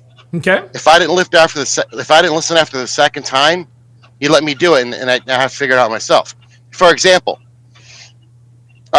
we had the old school station wagon when I was growing up. Right. Oh yes, so did we. It was a Ford Gran Torino. Yeah, right, exactly. The old wood panel side and everything. Yes, sir. Oh yeah, man. When I was a youngin, he would tell me, because I would play with the little button with the cigarette on it, and I didn't know what it was. Push it in, pop out. Push it in, pop it out. Right. And my old man would tell me, "Don't touch that. That's hot." Okay. And of course, my stubborn ass didn't listen. Of course. Well, push it in, pop it out, pull it out, and frickin', oh look, it's glowing red. I wonder what that does. Yeah. Try to stick my finger on it. Guess what? You got burned. He didn't tell me to fucking stop. Yeah. There you go. Yeah. So, me personally, I like to teach people stuff that I know. So, I mean, all we can do is lead and teach as men. Yeah. And lead and teach other men that if they don't know, we guide them. The saying goes, you can lead a horse to water, but you can't make him drink. I think that applies here 100%. Correct. Yeah. So, I mean, if they talk shit, we're men. Okay, we're not women. We don't crack under fucking being called cucks or whatever. Right. Sure, call me a name. I don't care. I've been called lots of names in my life. Sure, same here. Whatever. Yeah. But like Andrew Wilson says, are you going to contend with the argument, or are you going to call me names? There you go. And more often than not, they just skip to the name calling. Panda Trucker, absolutely. Listen, I got to let you go. Drive safe. Yes, avoid those absolutely. branches. I appreciate your thoughts, man. Absolutely. Have a great night, gentlemen. You too, brother. That was actually pretty cool. And a lot of you guys are like, what's that noise? Guys, he's driving a fucking tractor trailer. It's not exactly going to be stealth. You guys. Phoenix Light Games making a comeback here. PLG. Okay, so what you got to add, man? What's up? What's up, bro? What's up? First off, I wouldn't have blamed you for watching that whole full video interview, man. Like, bro, like the first 5 seconds, I already heard their voices. I'm like, I can't deal with this. I was actually going to, bro. I was going to try, man. I was going to try, brother. I was going to actually super chat you in the chat, like, Donovan, I'm begging you, man. I'm not going to enjoy this. Please don't react to it. Because I was literally about to super chat to you, and I was like, oh, thank God he did not watch this video. Because oh my God, it's like nails on a fucking chalkboard. I couldn't get through the first 3 minutes, man. I was like, dude, I can't get through this. No way. Oh, I was like, thank the Lord. But yeah, this whole situation, man, and bro, I could, even though I saw the Myron video when I sent it to you, bro, I was like, dude, I'm in so much pain right now listening to this. I'm like, dude, how is this even real? How is this even happening? But obviously Akaash is liberal, obviously. Yes, of course he is. And here's the thing about liberals, man. Not only like dude, every time we see him on podcasts, whatever is on the whatever. And wait, real quick. And by the way, Shark Sims, I see you in the queue. I'll get to you after PLG. Go ahead. Yeah, like there's always something off about these niggas, and I think one of the reasons why they keep up this tirade, and yes, I wholeheartedly agree that Akaash is gonna do everything to preserve, like. I think liberals in these situations, I think they just don't want to admit that they're wrong. I think their philosophy is embracing the progressive, agenda. Like, right. Oh yes, we can marry whores and everything is going to be fine. We're going to be successful. Well, hold on. If you remember, Akaash has never claimed. He has never. What the hell's going on with my phone? He has never claimed, I'm going to have to switch cameras here. Akaash has never claimed that his woman was special or he's never claimed that she was a whore. He actually thought, he had people thinking, yeah, my woman didn't have any sexual experience. And of course, his boys called him out for that. Yeah, that was like, bro, like what did he do? Just ask her, oh no, I'm a virgin. Yeah, okay. Exactly. I'd like to know how that conversation went. Yeah, I would like to see how that conversation came up. Like seriously, dude. But here's the thing. I think he's gonna, like Destiny. He's gonna keep doubling down and still because I think the reason, like I said before, he doesn't want to admit he's wrong. Like I don't even think and it's like, bro, shout out to Myron, man. Like this dude is never misses. he's never going to apologize. He's never going to say, "Oh, Myron, you were right," or anything like that. Because how does that make him look if he actually goes back to Fresh and Fit and says, "Oh, Myron, I was wrong right about my whole situation." Right, exactly. Like Destiny didn't do it. Yeah, Akaash is not gonna do it. Like, dude, oh my god, But anything? Do you have any actually interesting questions for me though? No, not really. I'm actually having some camera issues, so I'm gonna have to let you go. Plus, I've got somebody else up who wants to talk, so I'll bring you back up in a minute. Hang on, guys. So my one iPhone camera has stopped working, so give me 2 seconds. Hashtag we do it live here. Give me 2 seconds, guys. We do it live. It's interesting. I often get frustrated about having technical difficulties, but it happens. It really sort of happens to everybody. I actually recently saw it happen on ESPN.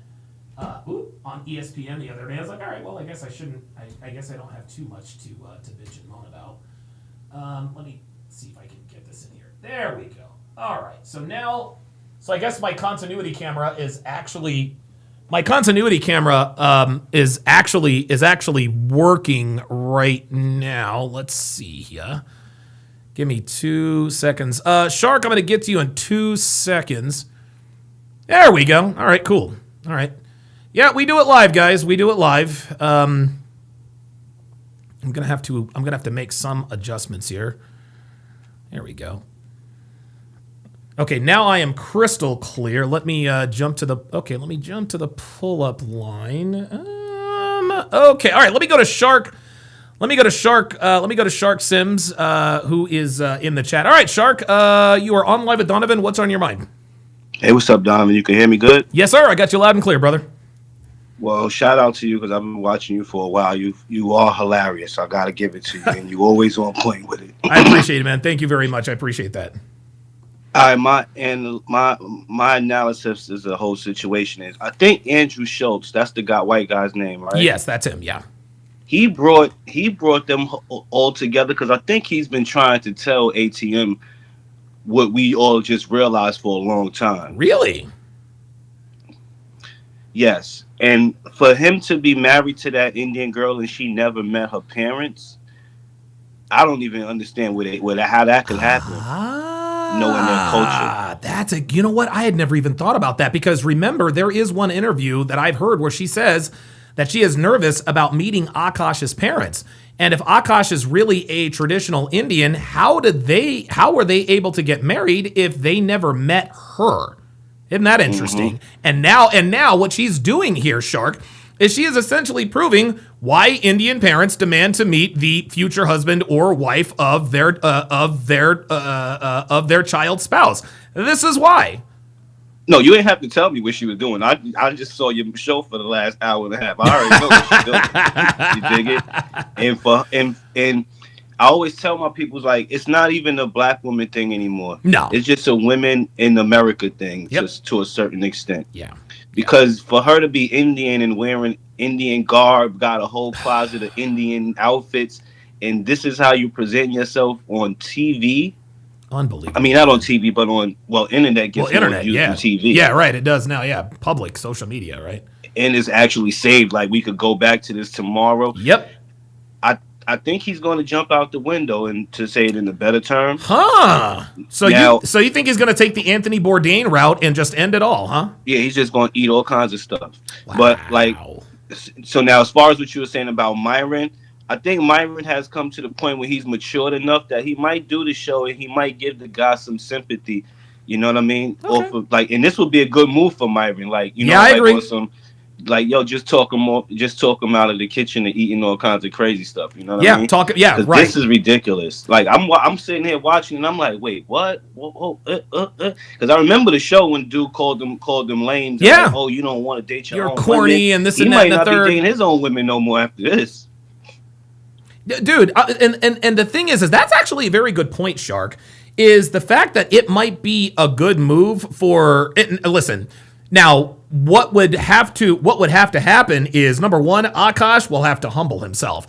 And if there's one thing that we have figured out about men who find themselves in these situations where they discover that we're right. One thing they never do is never come out and say, okay, yeah, Myron was right, Andrew Tate was right. They never do. But in the event that he actually does have the testicular fortitude to come out and say, yeah, you know what, Myron was right, I think that would be the move. I'll give you the last word, Shark.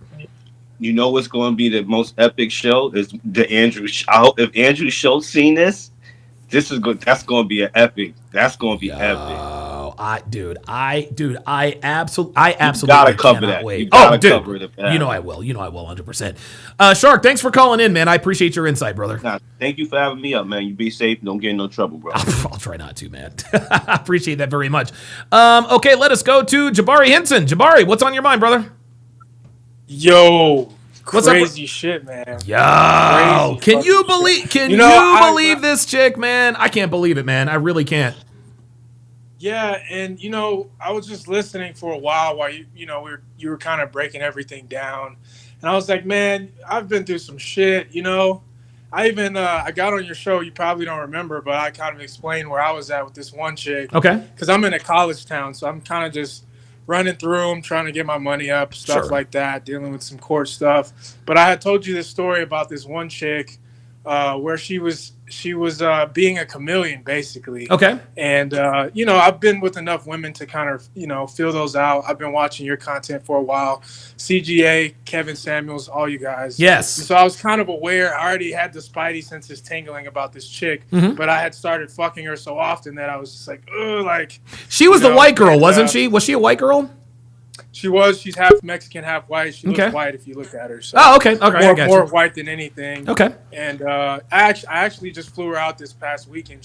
So you remember you told me I needed to get away from her before I catch feelings. I did. I remember that specifically.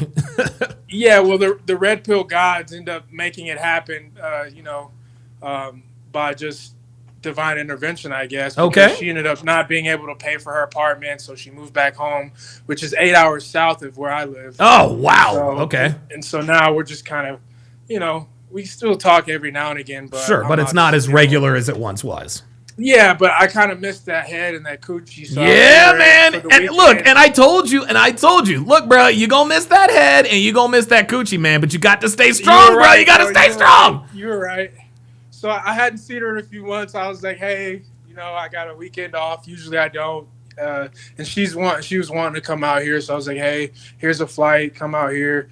Blew her brains out. Got a hotel. Did the whole downtown lively thing. It was cool. I made her dress up. I bought her like a couple things of lingerie. Yes. I wanted to look at her, and I was like, yeah. That's how to do it, bro. Because she's kind of got a smart mouth. I mean, she like in person, none of that's a thing at all. Of course not. And it wouldn't matter because you're not in a relationship anyway, so that doesn't matter. Who cares? Right. But I thought about that situation. I was like, damn, when I was telling you the story, I was like, I kind of started liking this girl. I got other girls, but this one, I don't know, when I come, it's just different, you know what I mean? So it's just like, oh. And then I told you that situation about how I caught her in a huge lie. She was trying to deal with some other dude behind my back. My whole thing is honesty. Like, I already know you're a hoe. I'm on to you already. Right, of course. But just don't fucking lie to my face as if I'm stupid or, right. We have an age difference of like 7-8 years or something like that. So I was like, come on, man. Who do you think you're talking to? Like, I'm not stupid, right? That's really what bothered me. But I thought about that situation. I was like, can I cast judgment on this Oshkosh? I don't even know who he is. Never seen his stand-up or nothing. Yeah, me neither. But, yeah, this is way worse. This is way worse simply because you're married, and at any moment, like as deep as he's in, he's like knee deep in this shit. Yeah, man. And at any moment, she's already done so much damage, and then her last move is just pulling the plug on him. Yep. And then taking half his shit because he wasn't, he denied the red pill. And as far as you feeling bad for these guys, I don't think you should. I feel like you've extended enough grace, and like we're all men, we've all been there. Like you said. Sure. I even shared a situation I was in, which was kind of like, for a red pill man, is not always the most flattering thing to say about yourself or anything. Sure, but you got to be honest, right? It's 2025, man. We got to stop feeling sorry for people. We all got a sad story. This is just his sad story, you know? Yep. So maybe he'll either turn it around after this. He's going to get wrecked either way.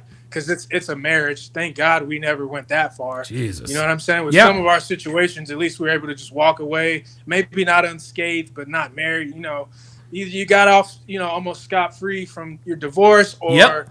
you know, you took the heartbreak, took a couple years to get it together, and then you're back on the fucking market. But this is public humiliation, you know, 101. And there's no way to kind of, you know, some people have workarounds and stuff like that. And, you know, it's like, man, what do you even tell her, like, in private? You know what I mean? Like, Jesus. you guys even have private conversations like, hey, I'm paying for all your shit. Yep. And you're gonna fucking stop that by, you know, embarrassing me publicly. No men with nuts is gonna want to come to my show and hear what I gotta say. No, not Or anymore. If they do, they're not gonna laugh at my jokes because Nope. they've seen like, man, you don't even live up to this, you know, whatever persona you're putting out. You know, Yep. It's just not funny anymore. No. It's kind of like, damn, dude, how many people do we have to see go through such painful, like, as many as it takes. These rituals, man. Like, As many as it I'm takes, kinda man. Tired of seeing it.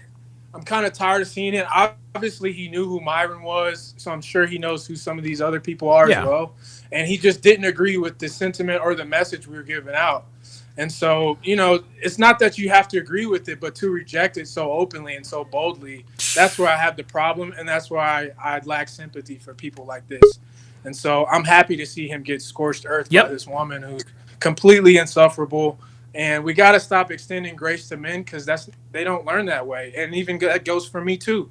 You know, I had to get burned a few times. And I think as men, you know, the stronger we are, the more we're going to listen to our own judgment, whether right or wrong. And so here's your opportunity, Akaash or whatever your name is, man. Like, Akaash, here's your opportunity to get red pilled. And now you should come to the dark side, man. That's all I got, you know. Jabari, I think thanks for stopping in, man. I appreciate it. Likewise, man. Thank you. Jabari, I do remember his particular situation. Pro Man with the $2 super chat with the $2. The hell? There it is. I was like, what the hell? Says that white frat boy comment was brutal. No, actually, it wasn't really brutal.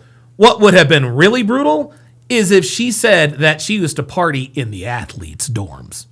Getting run through by frat boys, that's bad. Okay? But it would have been even more brutal if she said she hung out where the football players lived, where the basketball team lived. That would have been the end. Not that this isn't already.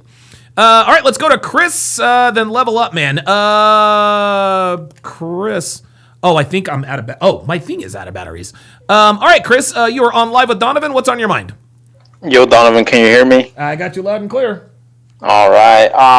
I was watching the stream about a little over an hour ago when you were still, you know, going over the video of this Akaash's wife or whatever the fuck. Right. So I don't know where we're at right now, you know, but I just wanted to comment on that situation. Yeah, sure, go ahead. And this is crazy, Donovan. This is like just insane. And what blows my mind is the confidence she has to speak about this man the way she does, you know. It's insane. Not only that, this man is like he's like a quasi celebrity. She knows that people know who he is, yet she has no qualms with humiliating this man. Exactly. And so that gets me thinking, just imagine the average guy. Oh my God, dude. The average guy will get fucking devoured, you know, by a fucking woman like this, you know. And this is insane, Donovan. And it's guys like him that end up offing themselves, you know. I agree. It's guys like him that deny reality, like when Myron went on his podcast, you know, a few years back, and he's, you know, saying all this simp shit and denying reality and defending women, and it's like, brother, no, you know. And now he's paying the price for it. They're at this point, it's almost like they're ego invested. And here's another thing.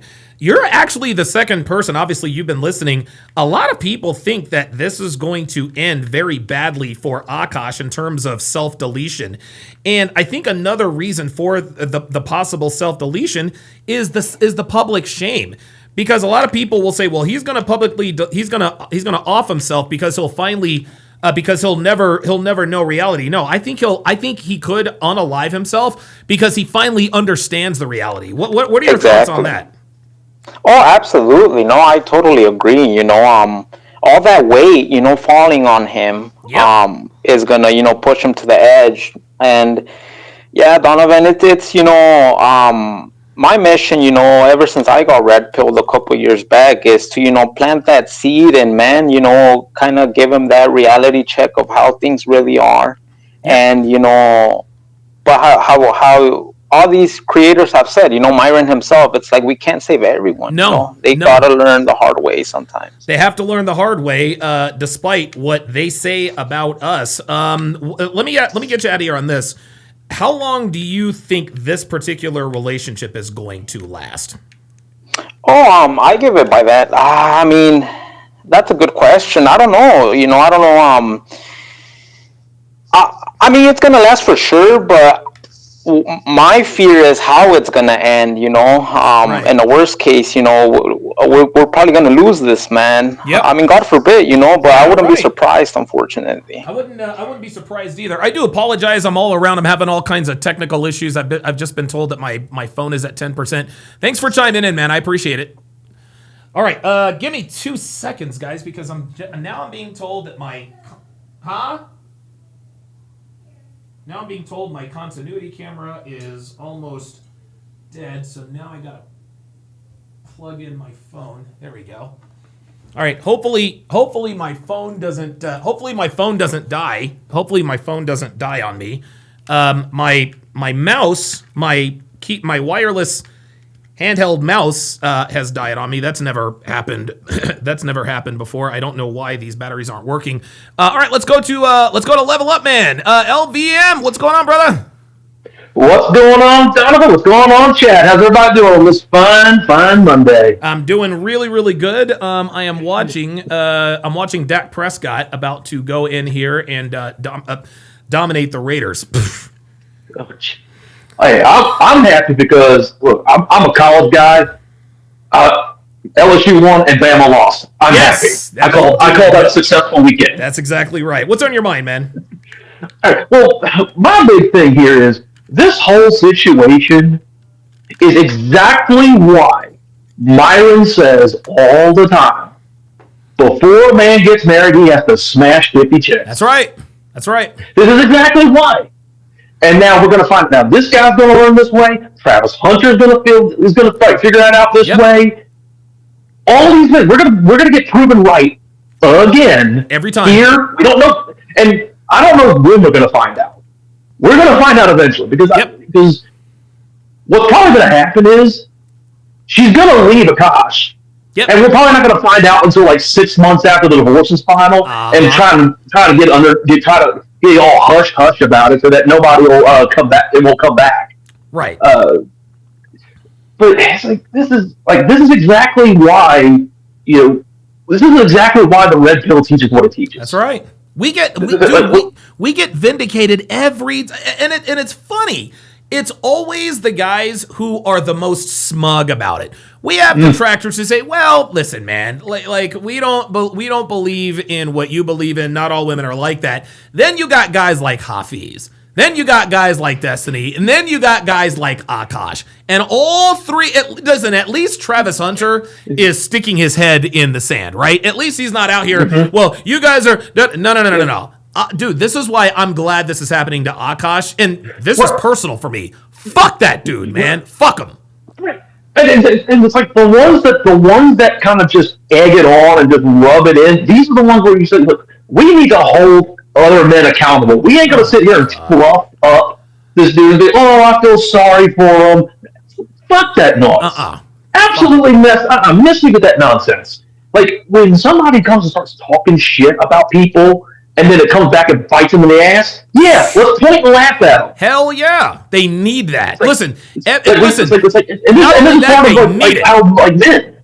This is the part of being a man. Shaming me, shaming is what molds men into what they are. That's exactly right. Let me get you out of here on this. What do you think, because this relationship is already over. What's the over-under on how long it'll take us to find out about the clearly impending and inevitable divorce? 6 months, a year, or is he going to hang on to save face? I think he's going to try and hang on to save face. Okay. But how long have they been married? I don't even know. At least 3 years, because that's when he was. That's when Myron and Fresh went on Flagrant 2. And where are they married? Where do they live? Obviously in America. I can't imagine they can't live in India, because I don't think she would ever live there. No, it's got to be somewhere in the States. Yeah. I'm trying to figure out. It's like depending on what state they're in, it's going to depend on when does the alimony kick in. I hope it ain't California. That's all I'm saying. If it's California, he's cooked. Well, if it's California, it's a community property state, which means he's cooked. He's done. I don't know. It's just the question isn't when we. The question isn't whether or not. I question whether or not this relationship was ever even began, let alone when it ends. Because this was never a relationship. So I'm being told by several people, Level Up, looks like they're in New Jersey.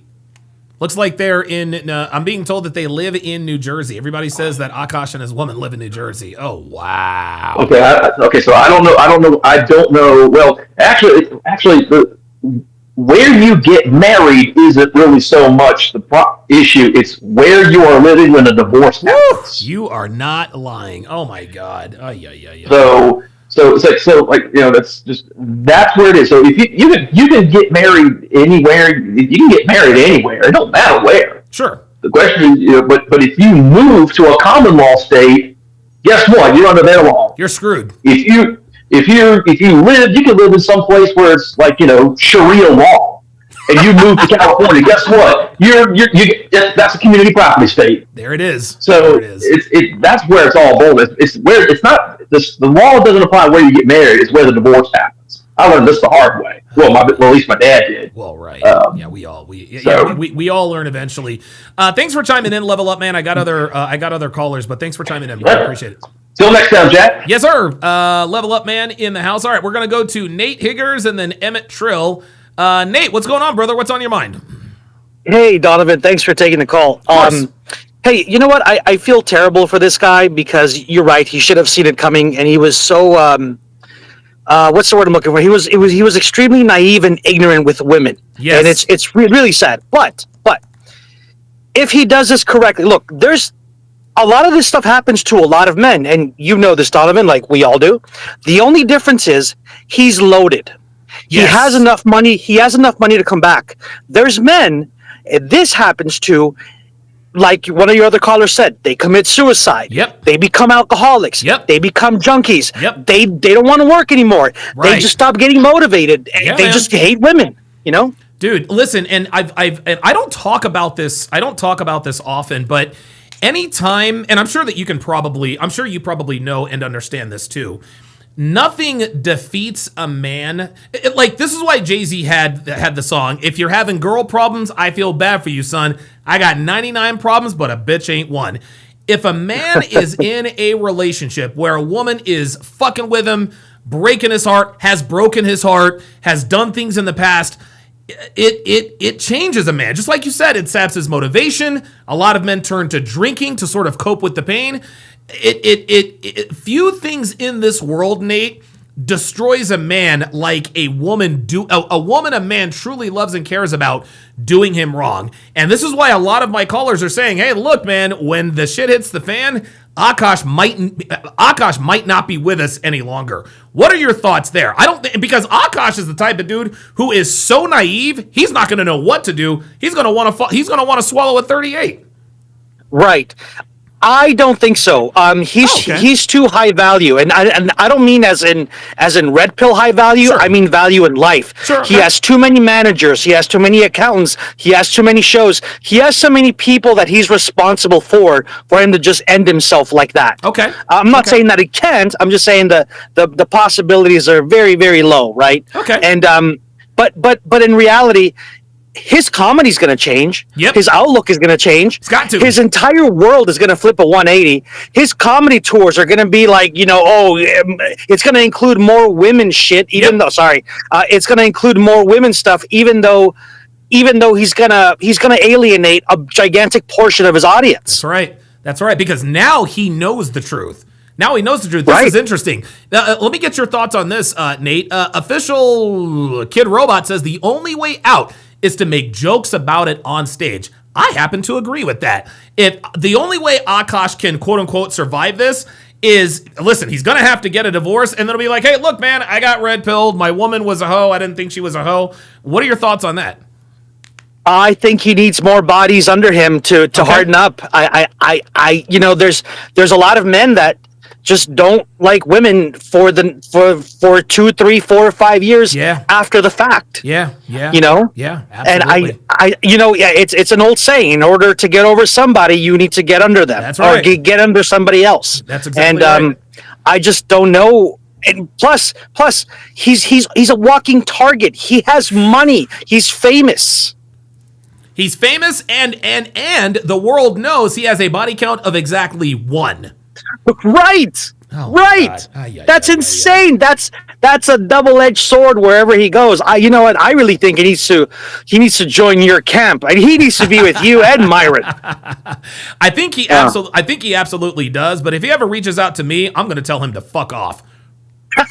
That's why you're the man. I appreciate you. I try. Nate, thanks for the thoughts, man. I appreciate it. Let's go to Nate Trill. Nate, what's going on, brother? What's on your mind? Yo, can you hear me? I got you loud and clear, man. It's Emmett Trill, not Nate Trill. What's going on, man? Emmett Trill, my bad. Yo, I love you, Donovan Sharp. Thanks for doing this, man. Sure, what's on your mind? Yeah, so what I think is that this might have been her friends getting in her ear to like say, you need to get away from this lame because he's, I think it might have, how with the divorce is planned before the wedding, that type of thing. Yeah. I think she's probably setting off lighting the dynamite. Lighting the fuse, yes. Yeah, so lighting the fuse for the dynamite. I think that this might have been planned. People are getting in her ear.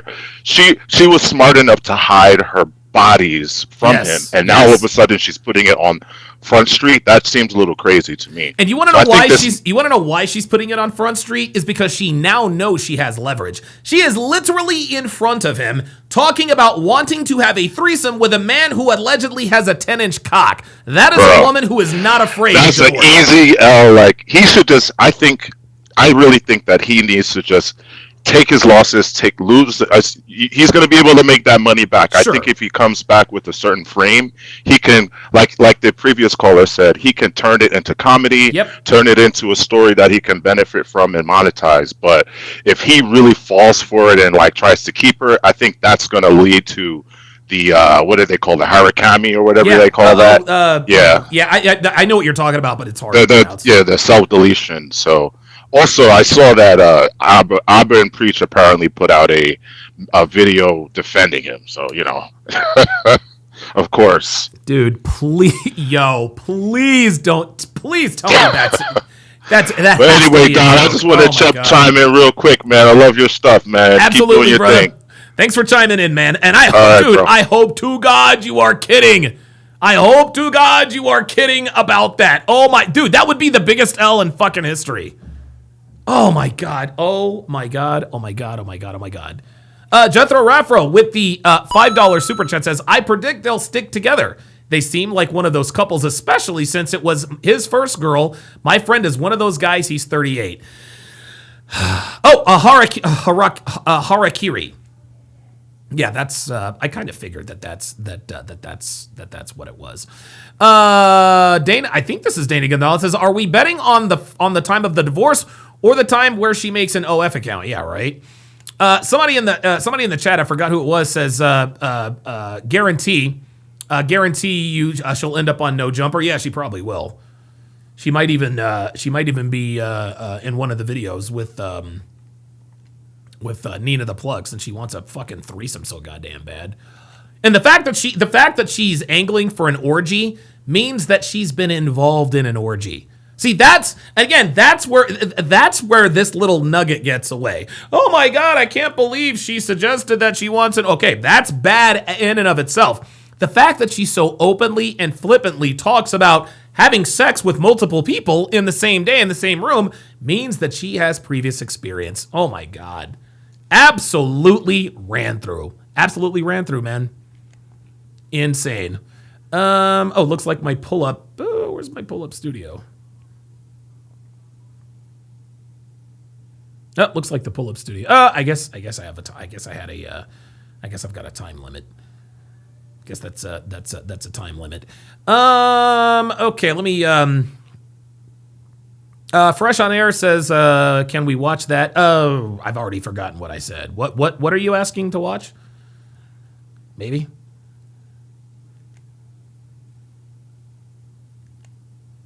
Okay, yeah, I don't know. For whatever reason, it's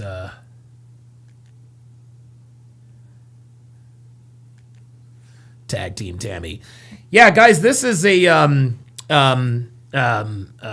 once again, guys, once again, the red pill has been vindicated. Every time one of these losers comes out and talks trash about how wrong we are and about how we're just incels and we're taking advantage of lonely men and all we do is bash women, guys, we end up winning every single time. We win every time, guys. The red pill is undefeated. It's undefeated. It's undefeated. Okay? And it was just like Level Up Man said.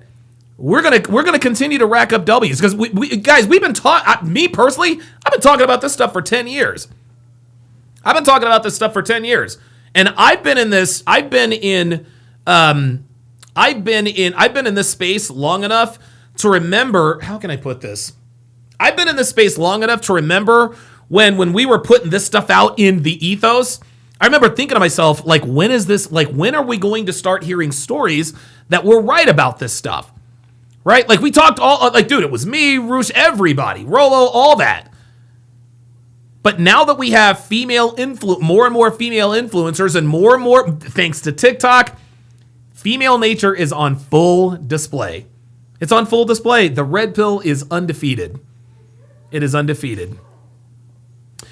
All right, guys. I think I'm going to leave it there. I think I have covered enough. We've been at this now for 3 hours and 20 minutes, which is very, very good. Today is Monday. I will be continuing the Love is Blind Season 9. I will be continuing Love is Blind Season 9. I'm going to go ahead and finish that up. I will definitely finish up Love is Blind before. And by the way, just to give you guys an update, and that is an incomplete pass. Just to give you guys sort of a... oh, wait a minute. I don't want my... I don't need the animals. I don't want the animals in here anymore. For those of you who, because I'm getting a lot of messages lately. Hey, Donovan, why aren't you live streaming? Why don't you live stream as much as you used to? Blah blah blah blah blah. It's a couple of really simple reasons. Number one, I don't make money doing this anymore, and that's okay. I knew that this wasn't going to last forever. Actually, let me change that. I do make money doing this, not nearly as much as I used to. I have squeezed the Donovan Sharp empire as much as it can be squeezed. I've made all the money. I've got all the toys. I've got all the cars. I've got all the shoes. I've got all the cologne. I got all the suits. I got all that stuff. I live in a ridiculous house that's probably too big for Devin and I. We'll probably move into a smaller place and Airbnb it out. But I'm focusing my attention on my other businesses that are profitable, commensurate with the time that I put in. I don't have 8 to 10 hours to put into Donovan Sharp Incorporated anymore. That's just all there is to it. I'm never going to stop live streaming. I'm never going to stop putting out videos. But when something is no longer profitable, I cannot invest as much time. This is just common sense. So I'm focusing my attention elsewhere. Number one. Number two, Devin and I, we've been traveling. Recently we were in South Carolina for her brother's wedding. We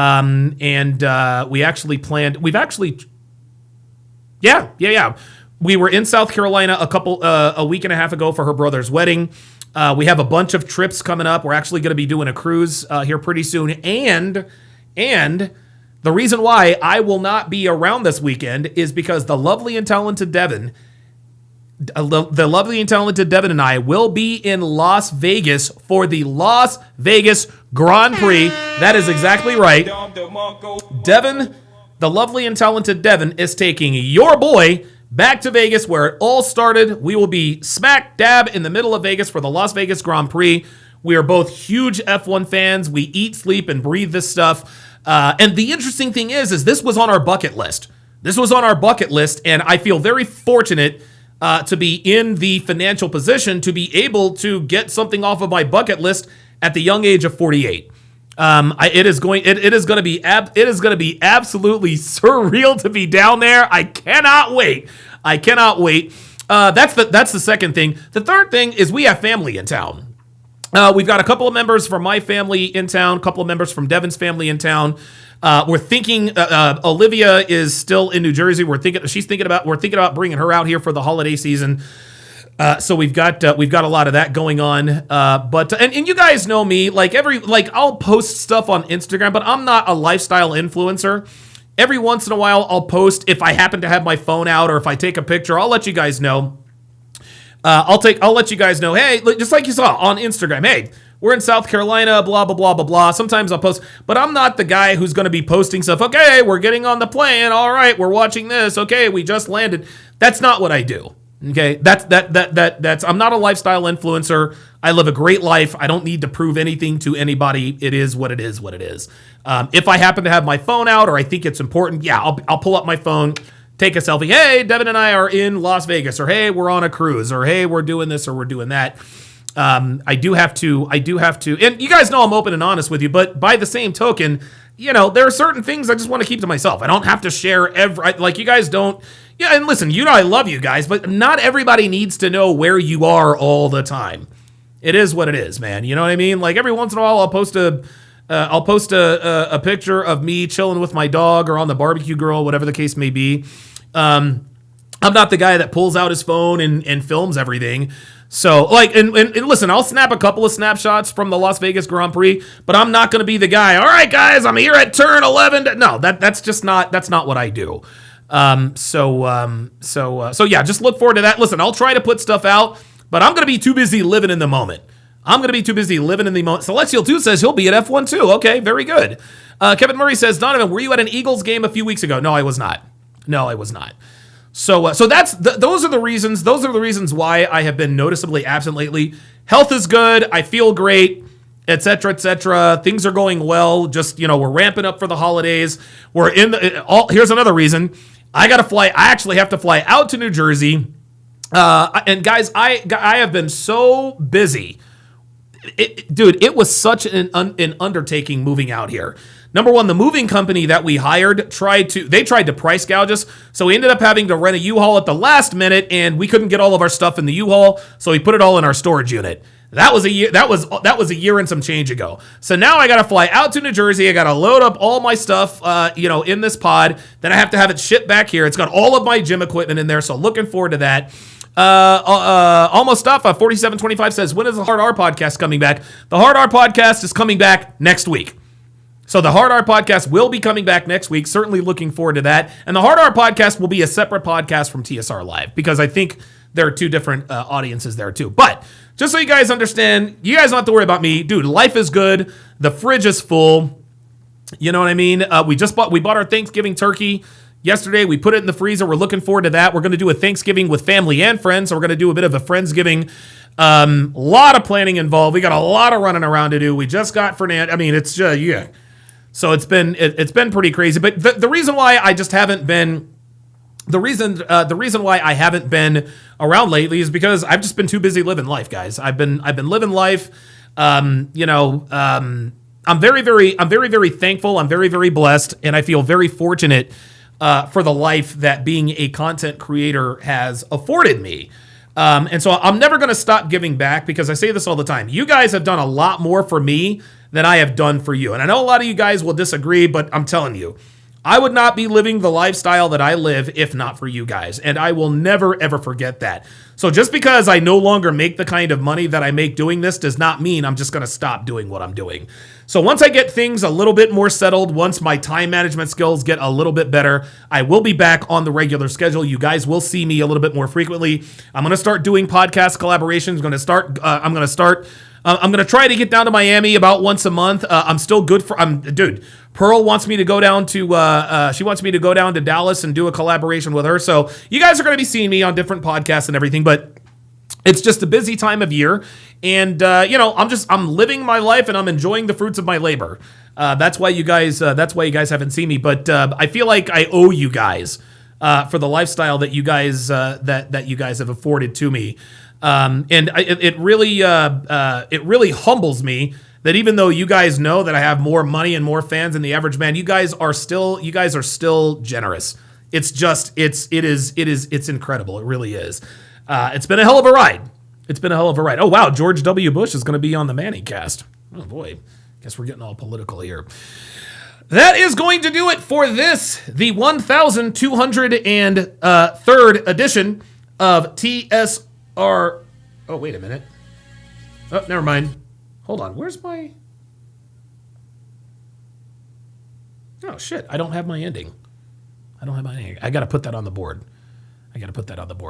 Thanks for watching, guys. We'll see you next time.